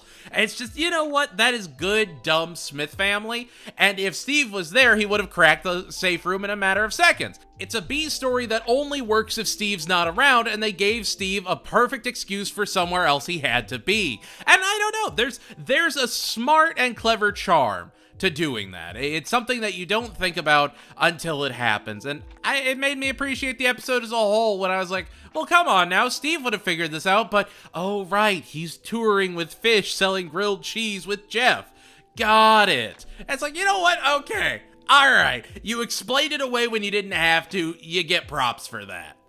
Number 3, The Wonder Cabinet. I still can't get over the fact that Andrew WK is in this episode. But like, we also get the return of Patton Oswalt. Yvette Nicole Brown is in this episode. JB Smoove. It is a stacked episode full of quality, and it's easily right up there. Obviously, it's in my top 5. I've gotta love it. But The Wonder Cabinet is another really good, surreal idea. And I don't know, I'm a sucker for like a radio station story. Again, I worked in broadcast a good amount of years. I have been the guy that hangs out in a radio station until like 4 a.m. because I'm monitoring, making sure stuff isn't going down. And there is a charm to showcasing the death of radio in a way. And it's just from the candy man who's just absolutely miserable because of the candy and his wife, to the radio and Hagfish, and then Steve opening his third eye. That's all incredible, and it is a wonderful journey for Steve, much like Bazooka Steve, where he's just doing sort of his own thing, and I appreciate that. I appreciate that this is a growth for Steve episode. And I appreciate even more that the B story ties into the A story, and it's literally just Roger driving the bang bus, hoping that he can get back there and get in on the action. It feels like a Charlie Day character in It's Always Sunny. Like, it feels like an Always Sunny plot, like the gang make a bang bus. And it's just, it works. It has so much charm on so many different levels. And I love that Stan genuinely loves Steve. Like, he's willing to do all this research. He's willing to do anything to get his boy back, even opening his own mind's eye, even willing to push himself past the normal mental levels. And that's, you know, it's something that American Dad does really, really well. Sure, characters may not get along, you know. There's episodes like Mind Struggle where there is a family war, there is conflict. But the family never openly hates one another, and they actively support each other a lot of the time. The family loves each other. And I know that's very, very shallow, but it's a very important thing to always maintain, that the Smiths never actively hate each other. If you cross that line, it is so hard to get back to it. It is so hard to not just go way off into the distance. So to have Stan always love Steve, even if he's embarrassed by him, is an important factor. And then having them at the end of the episode just appreciating Chimdale, I feel like is a perfect accent to an otherwise just fantastic episode. Number 2, Hot Scoop. Haley, Francine, and Roger join a fitness cult. Like, on the surface, it's not that great, but I think the execution is what makes the episode as a whole just absolutely shine. From opening with "Journalism is dead, so here's a bunch of pictures to make your listicles better," which, as a journalism major, I can attest that that's hauntingly accurate. But again, these jokes are made by people that are aware. They have followed current events, and they are willing to make aware jokes without it having to be topical. Journalism, as we know it, is dead, and it's going to stay dead. So we have to constantly evolve. We have to constantly adapt, which is why most people get their news from shorts or online. So it's interesting. It's interesting that they are aware of that. But on top of that, you also get just wonderful jokes. You get Francine being a leader and a member of cults, and everyone gushes about her scrapbook. It's just, there's so much charm there. And then Roger, of course, is just a blind follower. And again, it's another great dumb Haley episode, which I think that kind of really shows that she's Stan's daughter. The fact that she has dumb episodes like, hey, where's this nice butt going? Let me see what's going on over here. I think that's great for her. There are episodes like Genevieve of Vance where she is absolutely passionate and she wants to make a change. And then there's episodes like Hot Scoop that shows that she's flawed just like everybody else. And, you know, they always mention HG. They never really say hologram until the end when you're like, oh, hologram. That makes sense. Boy, howdy. I drank the dumb idiot juice today. Whoa, look at me. I shouldn't be allowed to operate heavy machinery. But it is great. I love this episode. And obviously, I love it for the conclusion. I love the guy sitting on the toilet, eating his oysters. It's like, oh, I shouldn't put the shells back in with the rest of them. Put me back on the toilet. Let me die like a man. Let me die with some dignity. It's like, I love that. I know a lot of people are disgusted by that end of the episode, but I think it sells me. It sells the whole idea. It is necessary. I could not imagine this episode without that end scene. It is the perfect clincher to an otherwise just absolutely stellar episode that has no B story because it just doesn't need it. Number 1, Dr. Sanderson's Sunsuckers. I could sit here and I could try and explain why I love Dr. Sanderson's Sunsuckers so much, and I don't think I'll ever really be able to get it across.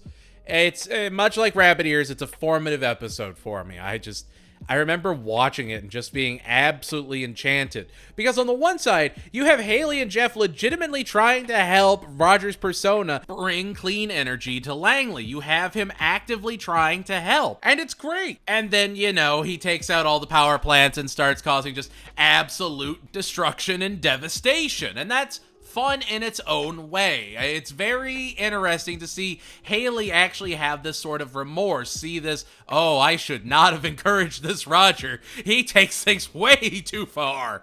And it's great because, yeah, she's not wrong for wanting to help him, but also, yeah, Roger's gonna take things way to the nines. Even, you know, Bonnie Ramirez earlier in this season.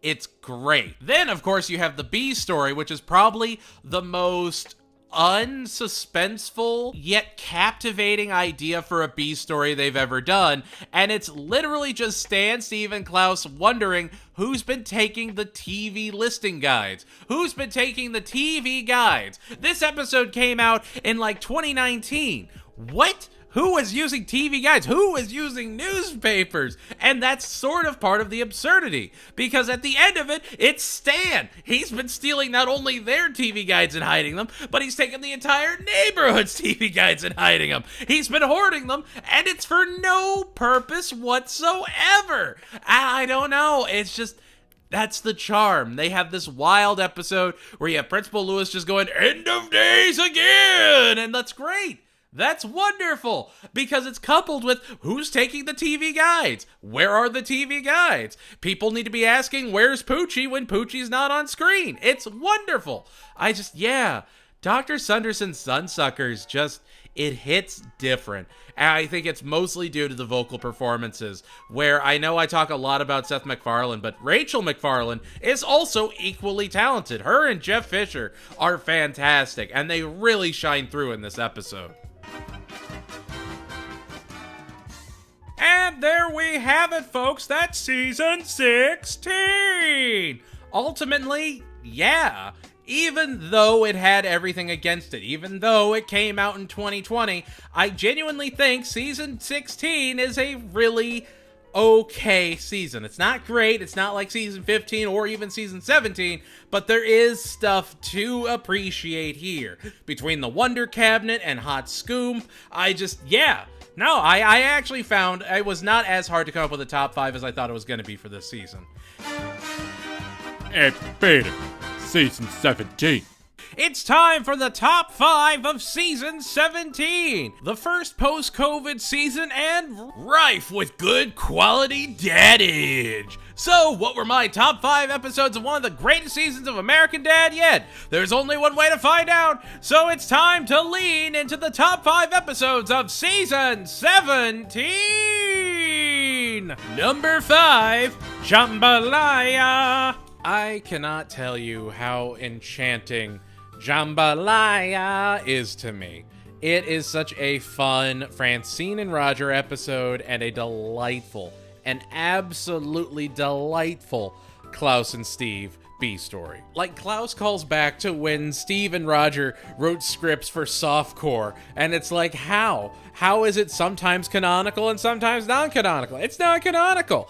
You know, it's just, you blame it on the multiverse. You go, it's the multiverse of American Dad. Don't worry about it. Different timeline, different things happen. It's like, that's fine. It's a great way to get Steve involved in Klaus's children's book. He's trying to get to John Cena, of all people, which I will say that is the one thing I don't like about this episode is they didn't actually get John Cena. I don't know. I feel like he would have come on for it. That would have been fun if they actually got him. But Julius the alligator is delightful. We all love Julius. Julius is great. And on top of that, we also just have a really weird and out there story with Stan and Haley basically just stalking someone that they follow on Instagram.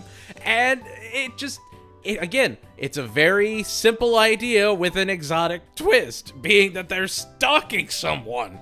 And it's fun. Jambalaya is just a good return to form for American Dad. Season 17 was a season I was very tentative with because I was so afraid it was going to be worse than season 16 and we were never going to make it back to the highs that were like season 14, 15.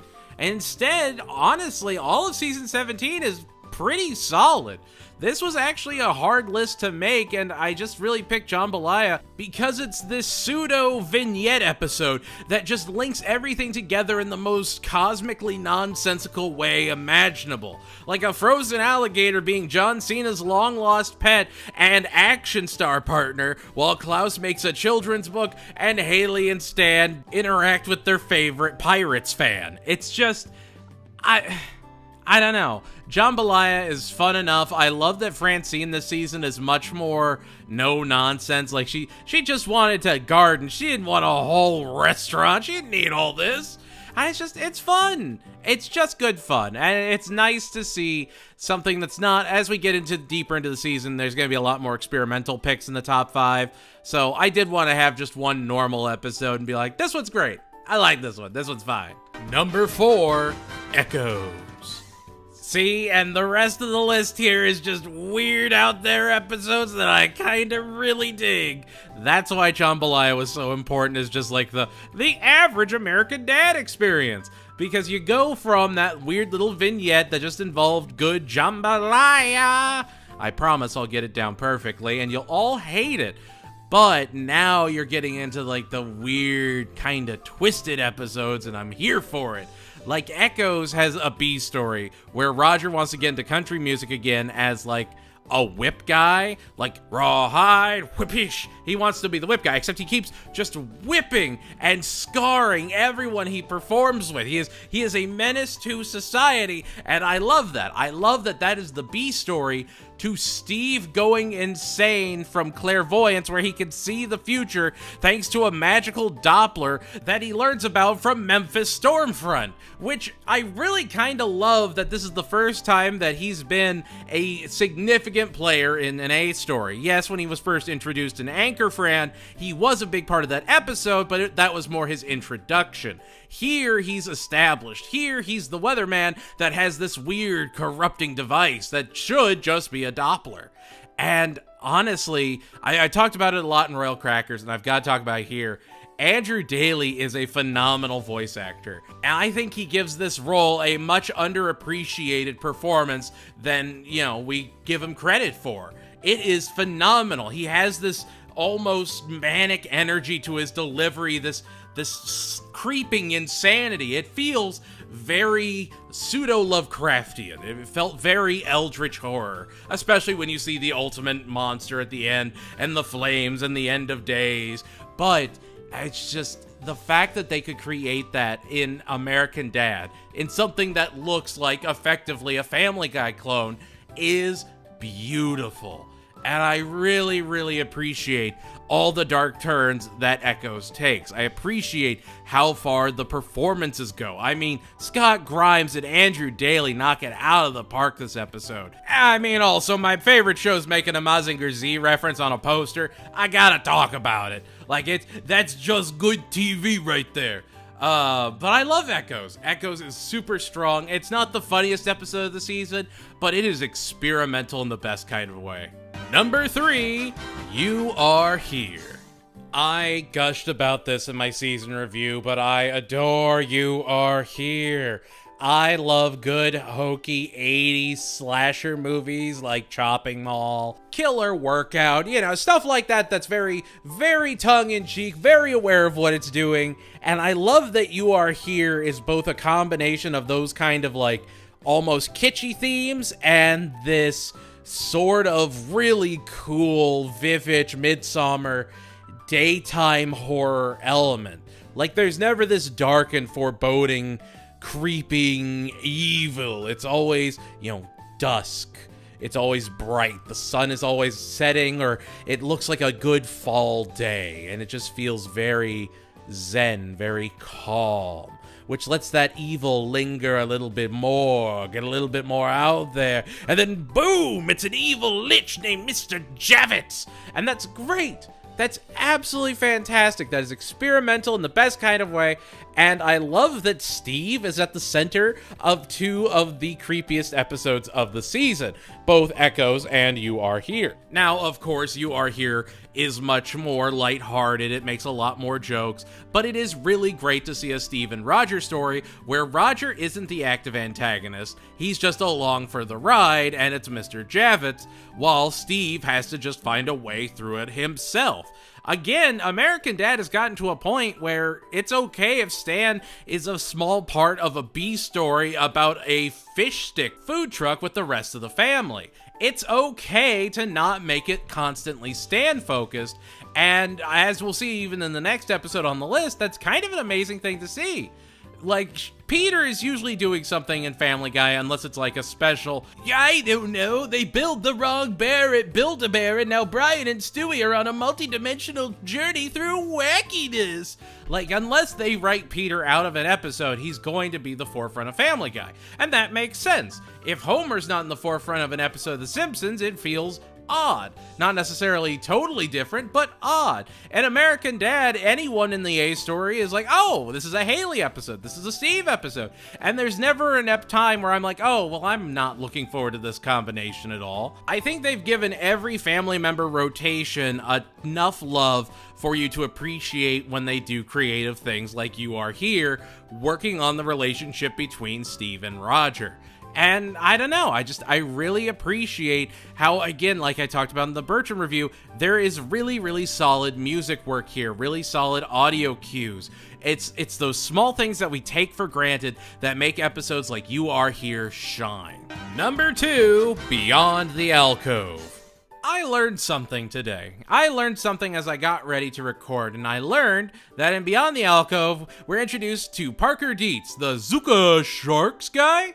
Well, it turns out he's actually a co-executive producer on the show, much like how Dr. Weitzman is played by a writer on the show, Matt Weitzman, which is a wonderful touch. It's just, even when you come back and revisit these episodes, you learn something new. It may be small, but it impacts how you view the show as a whole. And I gotta say, Beyond the Alcove may be my favorite Klaus episode of all time.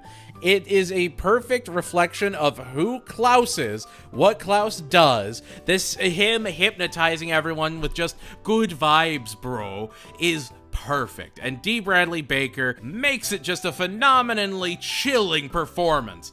And I gotta say, like a Francine and Klaus episode, those are few and far between, so you gotta make sure it's special. And outside of betraying everyone's trust that Nerfer had some proper canons, it's a flawless episode. It has incredible jokes, it's got great dramatic cues, and it just, every time we cut to more of Klaus, we realize just how weird Klaus is in the best possible way.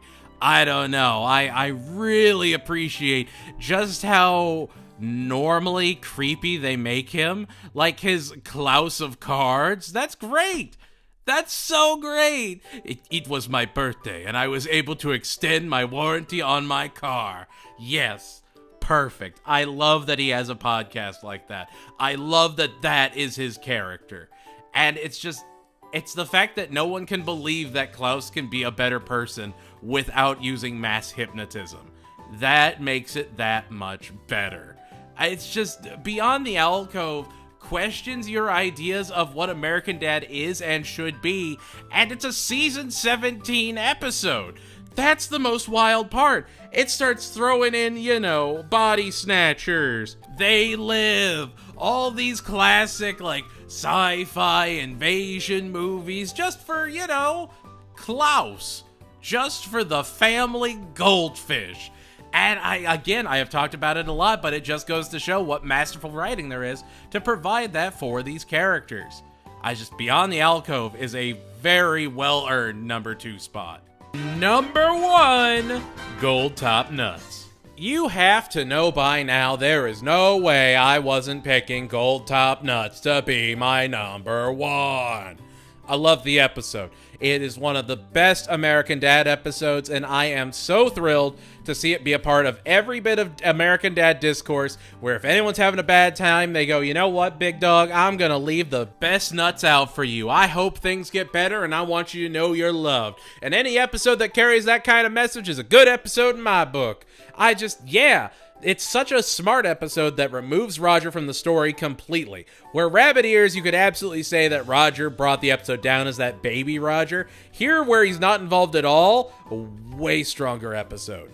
I would actually put Gold Top Nuts over Rabbit Ears in my book.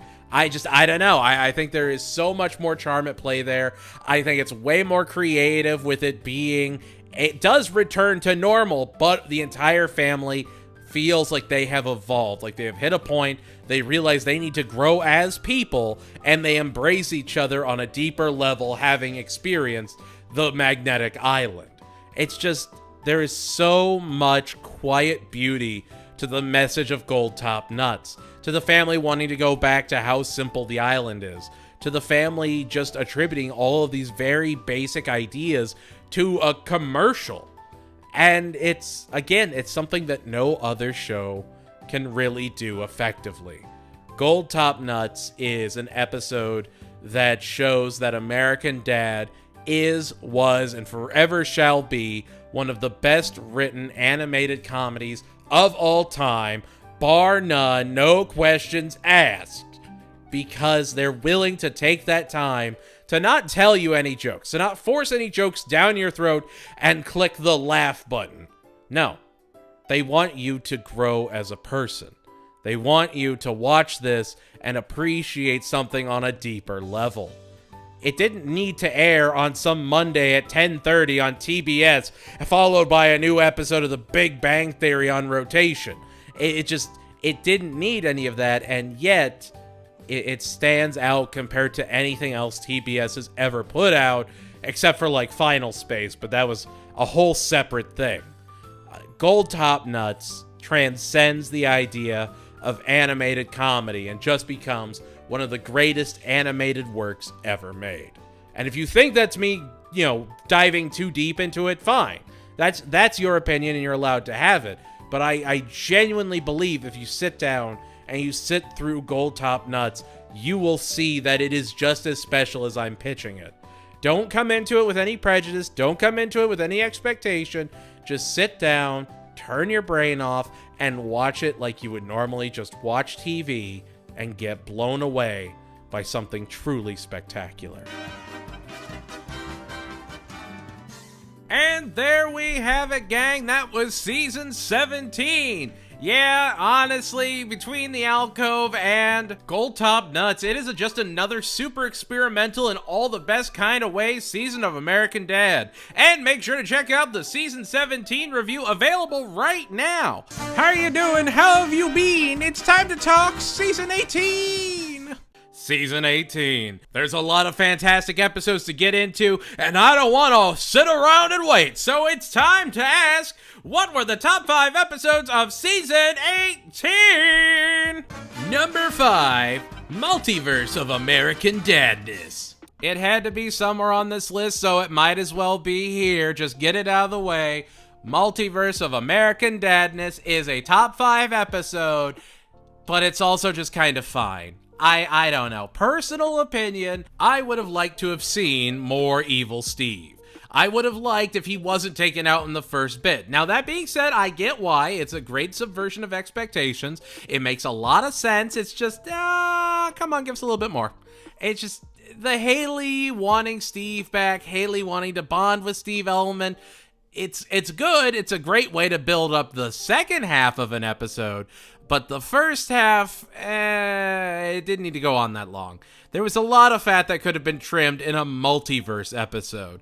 I don't know. The Principal Lewis stuff does have a funny payoff at the end with Shuggy, but in the beginning, it's just kind of there. They're just kind of spinning their wheels and being exposition Lewises to try and get the story going again. And I don't hate that. I just wish that it was a little bit more substantial.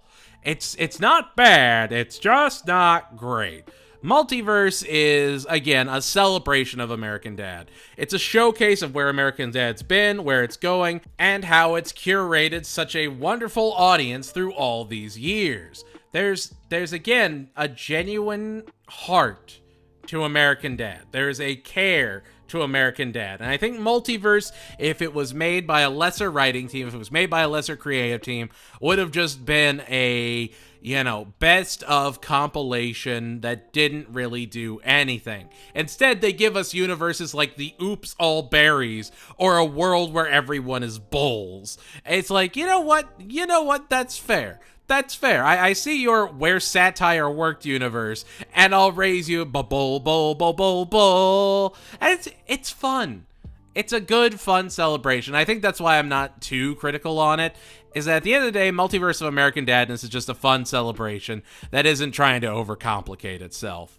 Number 4, Better on Paper. I don't know. I really appreciate a good, romantic Stan and Francine story, and I adore the fact that Stan really does want to be his best self for Francine.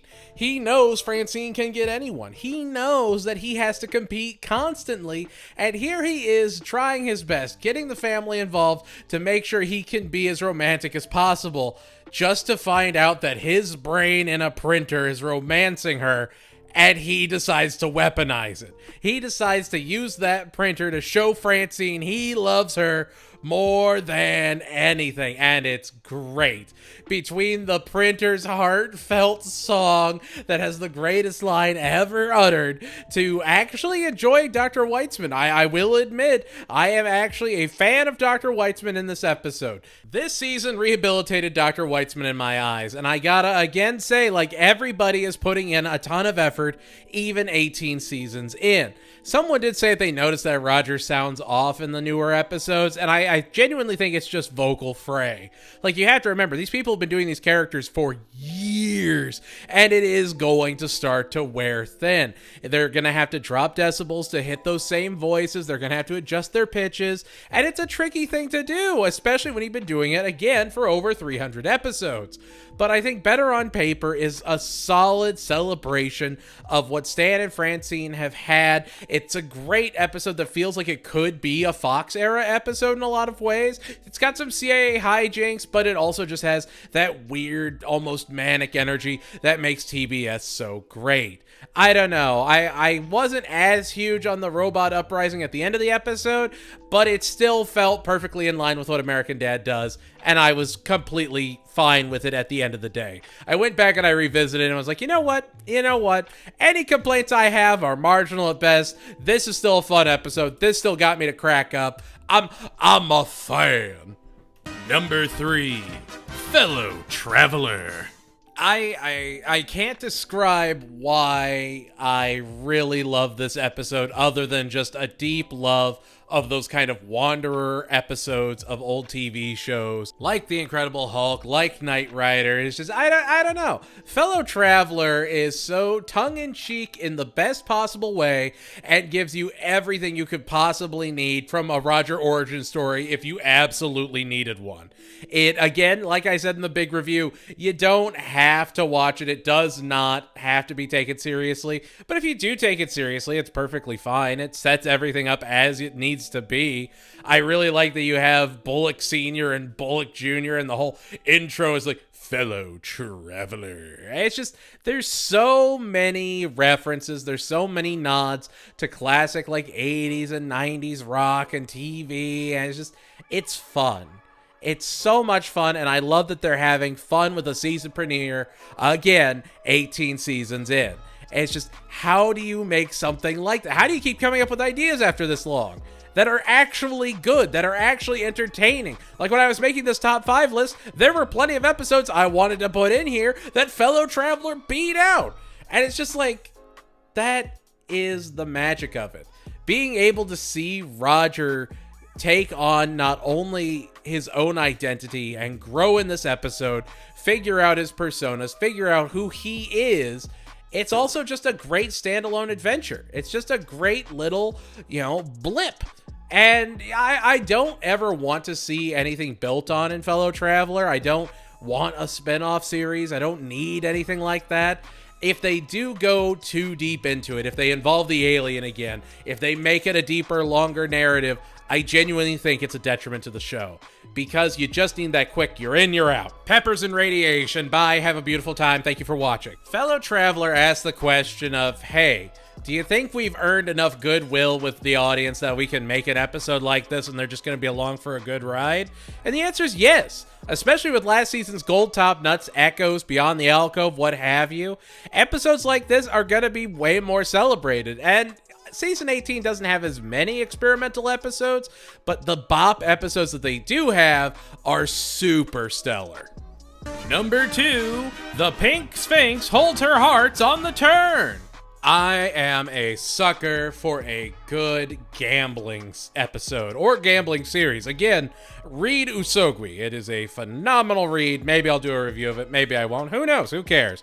But the Pink Sphinx holds her hearts on the turn is easily one of the best Francine episodes ever written. Not only do we get Frog Rose, we get Roger as the gambler, and yeah, we have Francine trying to show that she's not an idiot to her kids. A recurring theme that's been around since like season 1, and it's still popping up. She still wants to be respected. She still wants to show that she can have a poker face, and I adore that. Francine is the least one-note cartoon mom ever written. She has so many different facets to her character, and I genuinely think the Pink Sphinx is a great encapsulation of all of that. You get a little bit of dumb Franny, you get a little bit of headstrong Franny, and you get Franny that's just cynical and dark when she wants to be, and it's great. And again, Wendy Schaal does an amazing job. She is fantastic. I also really love the aesthetic of the episode. Like, I know that sounds super minor, but just having that air of it not just being reused set pieces over and over again, it's nice to have the back of a grocery store, a bayou bog. Having those more eccentric landscapes elevates the episode as a whole. The jokes are really solid. Again, Frog Rose being related to Frog Ross, the Frog Raw restaurateur, is a great touch. It didn't need to happen. It doesn't really carry any additional narrative weight. It's just a fun relationship between the two. I don't know. It is one of my absolute favorite episodes of American Dad, and I'm so glad it got made. And the fact that I can say that 18 seasons in about any episode is truly and genuinely incredible, because I know I couldn't say the same about Family Guy. I would be struggling to come up with a top 5 list of season 18 of Family Guy, because I've seen season 18, and it's almost unwatchable. So I genuinely appreciate the effort that went into making this season of American Dad truly something spectacular. Number 1, Footprints. It's just a good Stan and Roger episode. Again, I know I'd probably expecting multiverse or something in the number 1 spot, but There's a charm to Footprints. Footprints feels like the ultimate Brian and Peter episode we never got. If you ever had to do, this is the last episode that Stan and Roger ever interact in again, Footprints is the episode to do it. Footprints is how you make something great. Also, and I didn't give her proper flowers. Huge shout out to Alana Ubach in this episode, and in Ted. She's just fun. I love hearing her voice. I grew up with Beekman's World, so every time I see her, I'm like, oh, well, that's so cool. And it's just, like, on top of having one of the strongest Stan and Roger episodes of the entire show, you have a B story focused around Jeff losing his hat, which is a callback to Mean Francine from, like, season 12 or 11, that somehow has been a thing all the way to season 18, where they involve Parker as the guy that took his hat. And it's just like, why? Why did any of this have to happen? But then it's like, okay, I'm kind of about it, though. Where does this go? Oh, he just finds it and he's good to go? That is genuinely the most Jeff thing imaginable. Where he just goes in the back, he ruins all the diabolical scheming and just goes, oh, there's my hat. Okay, thanks, bye. And it's just like, oh, I adore when Roger is off-world and Stan makes the, like, homage to his best friend, and there's just a guy in a gray alien suit trying to reenact all these different things that they've done through the years. And it's so good and so poignant. It's nice that they have a bond over trying to find their footprint in the world, trying to find their purpose. And I just, Footprints just sort of resonated with me in a way that I could not find in any other series. Plus, I mean, it's also got, you know, Diedrich Bader and it's just such a good episode. It's an episode I find myself revisiting a lot, and I don't revisit the newer seasons as much as I revisit the old seasons. So coming back to Footprints frequently says something about it. The fact that it can stand up against older seasons, and the fact that I would even say that compared to like Rabbit Ears and Gold Top Nuts, it's a strong third place as far as top ones go, says a lot. It's not a bad episode at all. It's probably some of the strongest writing the show has had in a long time, and I am here for it. It's just, Footprints is peak. It's just good daddage. And there we have it. That was season 18. Overall, not as experimental as season 17, but still great American Dad. Again, it showed that season 16 was a blip and not the new norm. Between the Pink Sphinx and Fellow Traveler to a multiverse of just good American Dad stuff, it is just a wonder that this show has been around for this long and had this amazing of an impact. Let us lean into season 19. Stay hydrated, fam. Number 5, what great advancements! I know I was very lukewarm on the Twilight Zone episodes of this season. While the motel episode with Francine was good, it just didn't hit that high of, say, Gold Top Nuts or Rabbit Ears. What great advancements does is it perfectly concludes this adventure. It perfectly wraps up the TBS era with a bow. And obviously they did or didn't know it was going to be the big finale, so they made something that could kind of conclude everything and ride off into the sunset. And it does. It literally does. Now, I think the irony of it is really funny.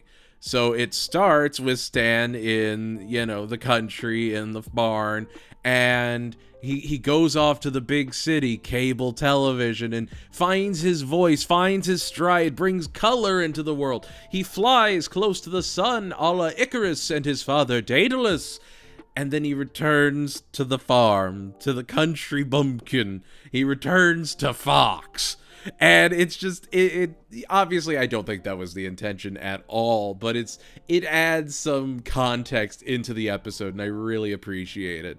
But it's fun. It's a celebration of Marx Brothers and just good ingenuity. Like, it's, Modern Engineering is the parody that it's trying to do, and I like it. I like that, sleek post-futurism idea, that 1940s, everything in the future will be silver and chrome and be that super sleek FDR train.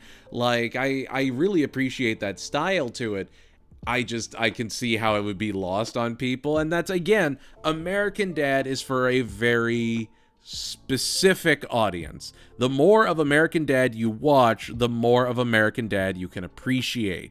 And I feel like what Great Advancements does is it celebrates the consistent viewer. The viewer that digs a little bit deeper into the Gilbert Grape references in the early seasons, or, appreciates the Twilight Zone episodes like Beyond the Alcove. This is for the viewer that is an active viewer. They are not a passive viewer. They don't just have American Dad in the background. They are dedicated to the show. What Great Advancements is a passionate thank you to the fans that kept the show alive for so long. It's a great episode, and it's only number 5. Number 4, The Girl Who Cried, Space Jam. Yeah, I know. What Great Advancements into The Girl Who Cried, Space Jam. But, this is a perfect conclusion to Haley's character arc, where it's going, Haley's kind of a poser. She doesn't even smoke weed anymore. And that's the funniest part, is Haley is a poser because she's had personal growth and she's not even a stoner anymore. One of her key defining traits isn't a part of her. And so, yeah, she tries to find her clique and ends up doing a Space Jam with some Hellraisers and Wayne Brady. That's great. That's inventive. That's not, I don't know, making a Top Gun parody in the year of our Lord 2025.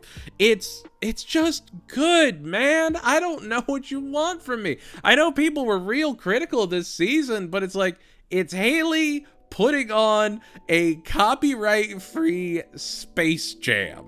It is dumb. It is stupid. It is perfect in all the right ways. This is how you make a dumb repeat American Dad episode. I would watch this episode, 5 or 6 times on repeat before I got tired of it. And I watched it probably 3 times to figure out what my top 5 of this season are. It's just good. It's got sharp jokes, and while American Dad doesn't have the cutaways of, say, Family Guy or even The Simpsons now, which is tragic, it's still doing those segmented jokes. They are still, they'll cut to a new scene, drastically, but you're not getting that traditional setup like, Lois, remember that time I went to stoner camp? Yeah. She goes to stoner camp. There's 3 or 4 really sharp jokes. They go to black church, and it's stupid. It's so dumb, but it is perfected stoner comedy. And I love that American Dad slipped from just being this political satire show to having just this genuine comedic core. And this episode is a fantastic example of that. Number 3, Piece by Piece. Michael Imperioli's in the episode. Sopranos guy and White Lotus. Isn't that cool? I almost said Black Lotus, like the magic card. That's how gone I am. I have a non-zero vested interest in videos titled Avatar: The Last Airbender. Magic is ruined now. Tell me more how this has ruined the game with Marvel heroes in it now. No, I really love Piece by Piece. I have talked about Piece by Piece in Vivid Detal. I made a long short about it because there's so much to talk about in it. And it's so funny that Michael Imperioli was in this episode and not the actual White Lotus episode, the Brown Lotus. And that goes to show how different the shows are. Family Guy does a 1-for-1 White Lotus parody that just kind of flounders because they never really know what they want to do with it. Meanwhile, American Dad does a White Lotus parody and you don't even know about it, and it's not even this episode, but it's still worth talking about. Piece by Piece has one of my favorite B stories of the season, with Jeff having the, jackass bird neighbors that don't want to leave his birdhouse. So, of course, Haley and Francine use bones to make a powder snow to get him out of there. That's so dumb that it works in the best way. And then the A story has Stan being impressed with Steve's musical prowess, bonding with his son, and teaming up to help Roger find his dad and move on from his dad after they realize that his dad's kind of just the worst, though. It is such a genuine bonding episode where there are jokes, but they're never really, like, fully at the expense of the characters, other than, you know, Steve constantly getting mutilated. But it's played for funny effect. But that's the thing, is like, as I've talked about tons of times before, the family on any given day loves each other. How the events of that day play out, no matter what, at the end, the family will still always love each other. And it's just kind of great having Stan and Steve, two people that have had arguably the most adventures with Roger, on this little personal journey with him. For once, we find something Roger genuinely cares about, and it's abandonment from his dad. And like, you're adding too much detail into that, Mr. YouTube person. I think you don't know the real American dad. I'm like, sure, probably not, but like, I don't know. I felt a little complete watching it. I felt a little, this is a good journey for these characters, and I'm glad I got to experience it. I don't feel like this is a net negative at all for me to enjoy this whatsoever. But go off, King. Number 2, Killer Mimosa. This was an episode that actually inspired me to do the top 5 of these episodes next. I caught it on repeat just a couple weeks ago on Adult Swim, I think it was TBS. I think I actually caught a rerun on TBS, and it was great. I remembered every bit of it, and I just absolutely fell in love with it. Like, at my job, we have customers that come in all the time, and one of them was talking about how American Dad used to get away with so much and do all these, profane things. And he was like, I was watching this episode from way back when where they go into this TV and it's all black and white, and you can't do that anymore. And I'm like, that was Rabbit Ears. That came out in like 2018. I understand that's half a decade ago now at this point, which, ouch.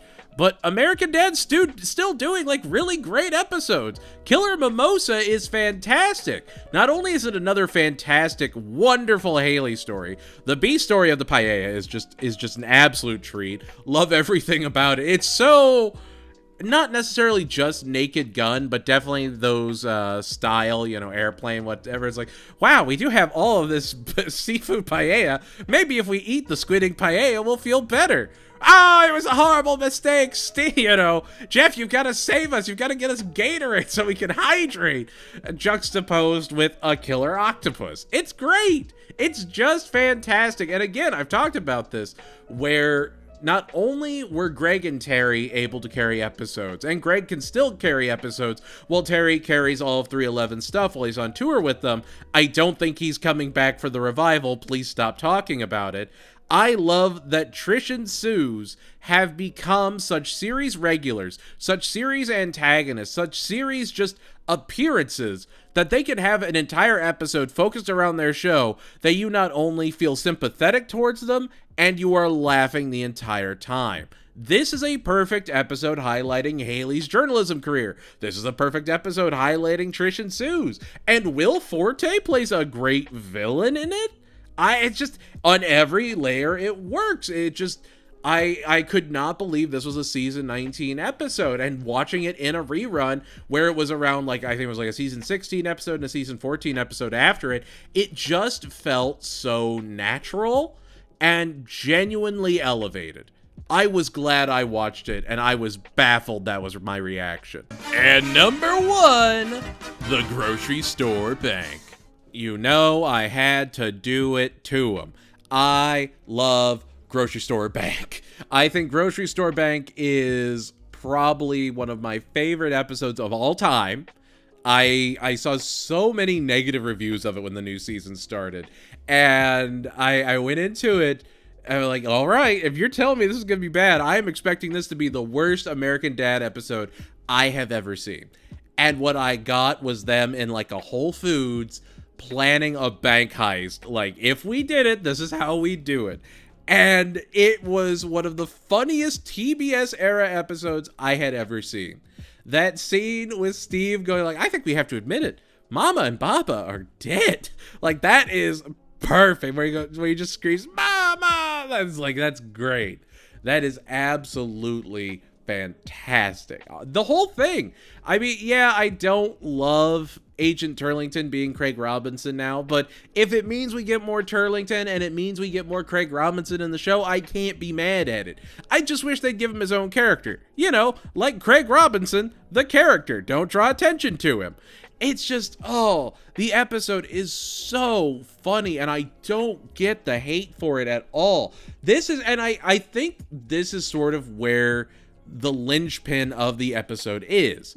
It's a Francine, Stan, and Roger story.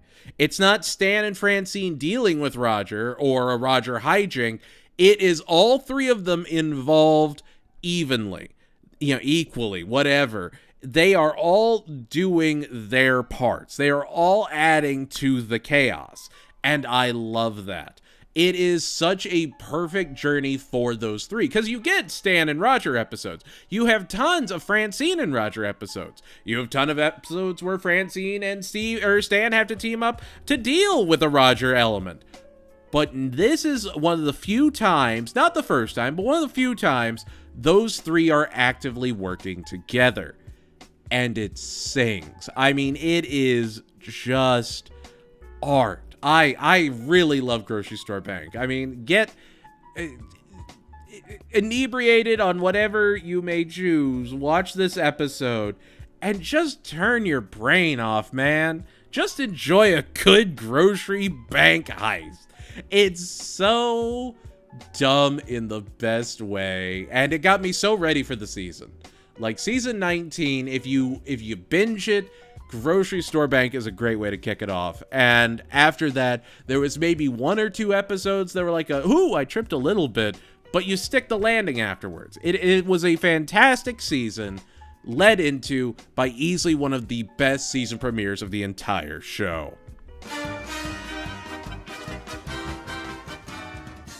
And there we have it. That is the Fox and TBS era. That is my top 5 from every era of American Dad we have had so far. All 19 seasons. And man, what a journey it has been. Season 19 was the season of Haley. It's just the way it was. And the fact that it was not hard to come up with a top 5 for season 19 really speaks to how strong the show has been and how consistently it's been just absolutely peak. I adore American Dad. American Dad is why I am how I am. But I'd be lying if I said I started with American Dad. I started with Family Guy. I was a huge Family Guy fan. And so having that shift where making this Family Guy review was physically painful and doing the American Dad reviews literally helping me heal, it's definitely been a conundrum. It's been an experience, and just going through Family Guy has made me so grateful for what American Dad has turned into. And I'm scared. I am absolutely terrified of the Neo Fox era, because the Neo Saban era was not received positively. I wasn't a huge fan. They can't swear. They have to dial down the comedy, and I'm afraid we'll lose our Klaus in the crossfire. But that's neither here nor there. What were your top 5 episodes of every season? What were your bottom 5? Anything you think I was right on, wrong on? What were your favorites? What were your least favorites? Because I already said that and forgot it, but it's my usual pitch, and I'm not compromising. Let me know in the comments below. And if you like what you saw, consider liking, subscribing, and telling your friends. We're out here. Yeah. No, American Dad, that's just good daddage. Who doesn't love some American Dad? You love some American Dad, that's why you clicked on the video. And it is just, thank you all so much for watching. Thank you all so much for giving these a chance. I'm glad you like them. I'm going to do more of these. I've got Futurama planned for the new season coming out, and I'll probably touch on some others that I have series reviews started on. Family Guy is coming. I've got like 2 parts already finished. I'm just waiting on some extra treat. Anyway, that's gonna do it for us here at the lecture hall. And if you want to consider supporting the channel, consider donating to our Patreon or membership programs today. $2 a month gets you your name on this amazing list, and eternal thanks for being cool. And I also have some new podcasts that should be coming soon for our members, so you'll want to check those out when they come out. Like always, stay strong, keep fighting that good fight. Know that I am proud of you, even if you just woke up today. You are doing incredible. Thank you so much for being you. A rising tide lifts all ships, and I can feel one hell of a wave a-coming. Goodbye, everybody, and I'll see you all next time.